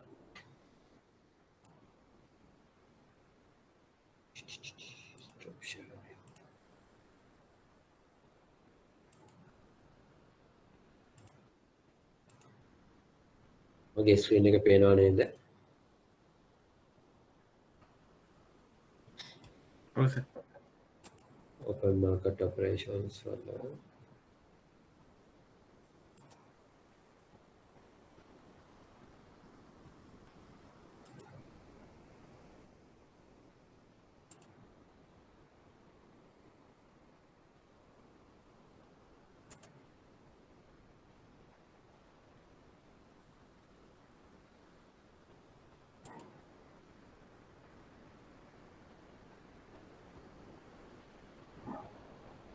විසි හතර වෙන්න මට 24ද මට දිනේ පොඩ්ඩක්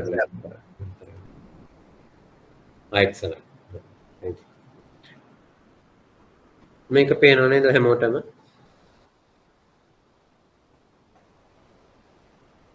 මේ තියෙන short long term reverse repo auction එකක් අපි කරපු 24 කර settlement date එක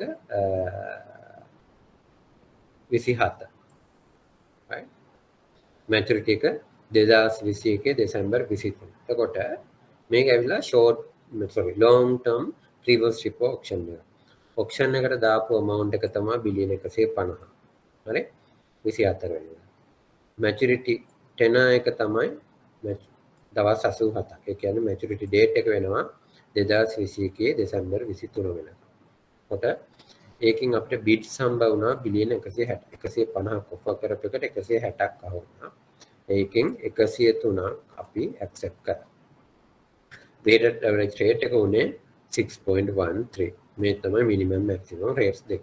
මේකෙන් කියවෙන්නේ මේ දවස් 87ක් යනකම් central bank එක මේ long term reverse repo auction එකෙන් pump කරපු liquidity එක ඒ විදිහටම economy එකේ තියෙනවා. ඒකට දෙසැම්බර් මාසේ 23 වෙද්දි මේක reverse වෙනවා. එතකොට ඒගොල්ලෝ මොකද කරන්න ඕනේ? සෙන්ට්‍රල් බැංක් එකට සල්ලි ගෙනත් දෙන්න ඕන බිලියන 103.5. සෙන්ට්‍රල් බැංක් එක එතකොට රිලීස් කරනවා ඒගොල්ලෝගේ කොලැටරල් එක විදිහට ගත්ත සිකියුරිටීස් ප්‍රමාණය. මේක ඇවිල්ලා long term reverse repo option එක. right? long term reverse repo. පැහැදිලිද? කාටයි ප්‍රශ්න තියෙනවද?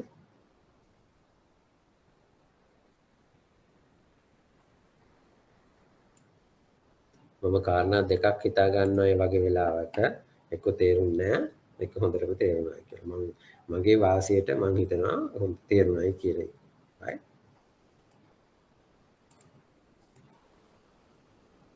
reverse repo. එතකොට term reverse repo option එකක long term වෙන්න පුළුවන්, short term වෙන්න පුළුවන්. short term එක overnight වෙන්න පුළුවන්. right? overnight වෙන්න පුළුවන්. තුන්වෙනි එක මේක මෑත කාලේදී අපි කරලා නැති. නමුත් 2012 වගේ අපි පාවිච්චි කරපු ඉන්ස්ට්‍රුමන්ට් එක. FX sub auction එක. දැනටත් FX sub කරනවා. ඒ කරන්නේ රුපියල් ද්‍රව්‍යශීලතාවයේ කළමනාකරණය කිරීමේ අරමුණෙන් නෙමෙයි මේ දවස්වල සබ්ස් කරා. right? ඩොලර් ගන්න ඕන හින්දා. right? ඩොලර් වලට. FX මේ සබ් ඩීල් එක කියන්නේ මොකක්ද? අපි නිකන් ඉන්ස්ට්‍රුමන්ට් එකක් දැනගෙන යන්න ඕනේ එකයි. මොකද සබ් එකක් කියලා කියන්නේ? රුපියල් දීලා ඒ වෙනුවෙන් ඩොලර් ප්‍රමාණයක් ගන්න. ඔව්. හුවමාරු ගිවිසුම. අනුරාග් කියන්නේ හුවමාරු ගිවිසුම. හුවමාරු ගිවිසුම සිංහලෙන් කියන්නේ හුවමාරු ගිවිසුම සබ් එකක්. එතකොට මම සෙන්ට්‍රල් බැංක් එක කමර්ෂල් බැංක් එකත් එක්ක ඩොලර් මිලියන 100ක ස්වප් ඩීල් එකක් කරොත් එහෙම බයි සෙල් එකක් කරොත් එහෙම ඒකේ මොකද වෙන්නේ?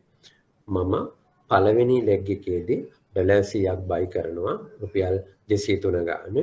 එතකොට මගේ ළඟට ඩොලර් එනවා රුපියල් වලින් කමර්ෂල් බැංක් එකට යනවා. ඒතර මේකේ සෙකන්ඩ් ලෙග් එක එනවා තව මාස 3කින් කියලා හිතන්නකෝ. මම අද ඇග්‍රී වෙනවා මාස 3කින් තියෙන එක්ස්චේන්ජ් රේට් එක මේකයි කියලා. එතකොට ඒ ඇග්‍රී වෙන රේට් එකට මාස 3කට පස්සේ මොකද වෙන්නේ? මම ඩොලර් දෙනවා කමර්ෂල් බැංක් එක රුපියල් දෙනවා. හරි ඔන්න ඔක වගේ සබ් ට්‍රාන්සැක්ෂන්. ඔය වගේ ගනුදෙනුවක් තමයි අර බංග්ලාදේශ සබ් එකක් තිබුණයි RBI සබ් එකක් තියෙනවා කියලා කියන්නේ. හරි රුපියල් සහ විදේශ විනිමය ගිණුමක් මුදලත් එක්ක හුවමාරු වෙන හුවමාරු ගිවිසුමකට තමයි සබ් එකක් කියලා කියන්නේ. right? හතරවෙනි එක sell back facility of CBSL securities. Sell back facilities. මොකක්ද? අපි හිතන්න අපි absorb මේ වැඩිපුර තියෙන වෙලාවක අපි central bank securities නිකුත් කරලා තියෙනවා. ඒක reversal එකක් මේ. හරි? reversal එක. central bank security එකක් නිකුත් කරලා තියෙන එකක reversal එකක් කරා sell back එකක් කරා liquidity absorb වෙනවා. right? liquidity absorb වෙනවා.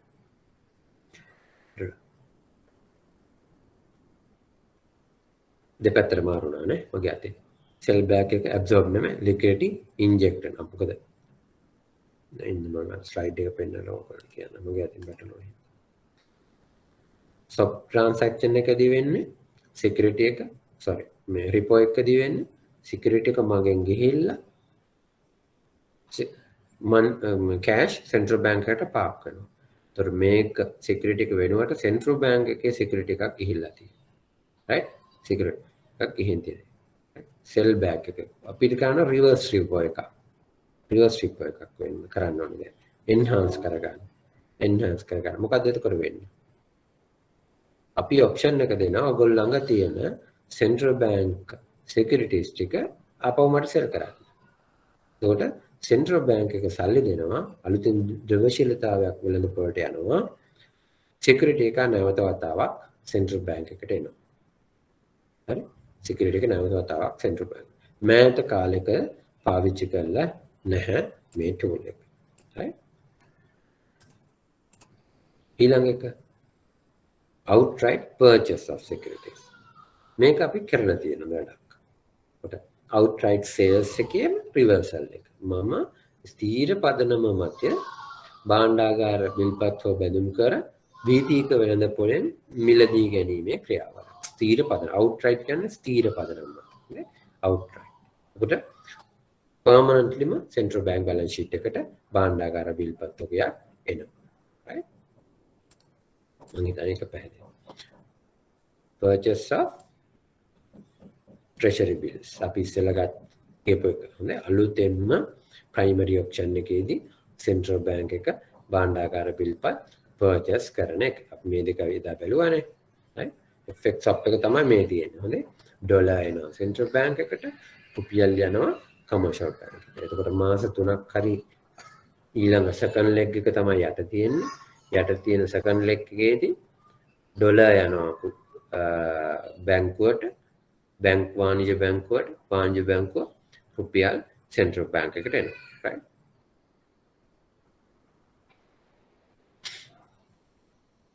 ඔයගොල්ලන් නිකන් මම මේක අපේ පේපර් එකට අදාළ නැහැ. නමුත් මේ ස්ලයිඩ් එකේ තියෙනවා කොහොමද සෙන්ට්‍රල් බැංක් එක නිකන් ඔපරේෂනල් කොහොමද ඕපන් මාකට් ඔපරේෂන් එකක ඔපරේෂනල් විදිහට කටයුතු කරන්න කියන කාරණේ. right?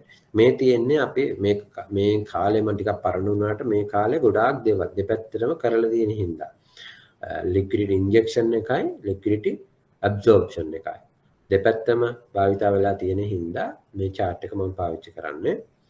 මේ තියෙන්නේ අතිරික්ත ද්‍රවශීලතාවය. මේ තියෙන්නේ absorb කරගත්ත විදිහ. මේ යට තියෙන්නේ inject කරපු විදිහ. කොහොමද අපි සෙන්ට්‍රල් බැංක් එක liquidity හිගකමක් තියෙද්දි inject කරලා තියෙන්නේ. මේ ටික liquidity surplus එකක් තියෙද්දි absorb කරගත්තේ කොහොමද කියන එක. තර මේ කහ පාට තියෙන මොකන්ද? long term option එකක්. අපි අර මං ඉස්සෙල්ලා කිව්ව අර 103 බිලියන් එකක් වෙන්නේ long term එකක් අන්න ඒක. right? මේ තියෙන නිල් පාටට තියෙන overnight SLFR එකයි අපි overnight reverse repo auction කරලා තියෙනවා නම් මෙතන repo auction කරලා තියෙනවා නම් ඒක උඩ පැත්තට අදාළ වෙන්නේ liquidity absorb කරගන්න. right? පැහැදිලිද?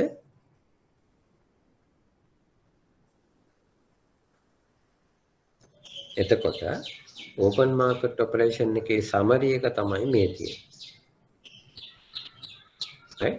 එතකොට විවට වෙළඳපොළ කටයුතු හරහා අපි භාණ්ඩාගාර බිල්පත් එහෙම රජයේ ස්වරූපම්පත් අලෙවි කරොත් වාණිජ්‍ය බැංකුවල තියෙන අතිරික්ත සංචය කියන්නේ එක්ස්ට්‍රා ලික්විඩිටි කියන එක. හොඳේ? අතිරික්ත සංචිත කියලා. මොකද වෙන්නේ? අඩු වෙනවා. රටේ මුදල් සැපීම අඩු වෙන්න මොකද ණය මෙවීමේ හැකියාව වලට ණය දෙන්න බෑ වැඩි. හිගකමකදී මොකද කරන්නේ? මහා බැංකුව වාණිජ්‍ය බැංකුවෙන් රජයේ ස්වරූපම්පත් මිලදී ගන්නවා. මිලදී ගන්නකොට මොකද වෙන්නේ? ඔයගොල්ලන්ට අතිරික්ත සංචිත ප්‍රමාණය වැඩි වෙනවා. ඒ කියන්නේ ලික්විඩිටි ටික ප්‍රමාණය වැඩි වෙනවා. රටේ මුදල් සැපීම වැඩි වෙනවා. right?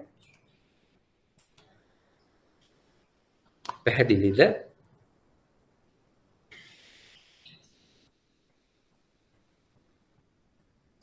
මොන හරි අපහැදිලි තැනක් තියෙනවා. ඔයගොල්ලෝ 2018 19 ලික්විඩිටි ප්‍රශ්න තියෙනවා. කොහොමද ලික්විඩිටි ඔපරේෂන් එකක් කරන්න කියන කාරණය. right? සහ ඒ හා සම්බන්ධ ගැටලු තියෙනවා. ඒ වගේ දෙකක් විතර අපි මේ ඩිස්කස් කරමු. එතකොට ඔයගොල්ලන්ට ෆස්ට් හෑන්ඩ් ඉන්ෆර්මේෂන් එකක් කොහොමද මේ ආන්සර් එකක් බිල්ඩ් කරන්න කියන එක ගන්න පුළුවන්. right? මම හිතනවා ඔයගොල්ලන්ට ටිකක් ටෙක්නිකල් නමුත් ස්ටෝරි එකක් විදිහට ඔළුවට දාගත්තොත් සහ ඔයගොල්ලෝ බැංකුවේ වැඩ කරන ඉඳලා මුදල් ප්‍රවාහ යන පැති දෙක ඔයගොල්ලන්ට ඔළුවේ තියෙනවා නම් පාවිච්චි කරන්න පුළුවන්. right? එහෙනම් අපි අදට නවත්තමු. කාටවත් ප්‍රශ්නයක් තියෙනවා නම් අහන්න පුළුවන්. එහෙම නැත්නම් අපි ලබන සතියේ ඉරිදා උදේ මේලාට හම්බෙමු. මොන්ට්‍රී පොලිසි වල අවසාන ටිකයි ඊට පස්සේ අනිකුත් රටවල් වල අන්කන්වෙන්ෂනල් මොන්ට්‍රී පොලිසි පහුගිය කාලේ විශේෂයෙන් පැන්ඩමික් එකත් එක්ක අපි කරපු දේවල් එහෙම කතා කරන්න පුළුවන්. හැමෝටම පරිස්සමෙන් ඉන්න. අපි ලබන සතියේ හම්බෙමු. කාටවත් ප්‍රශ්නක් තියෙනවා නම් අහන්න.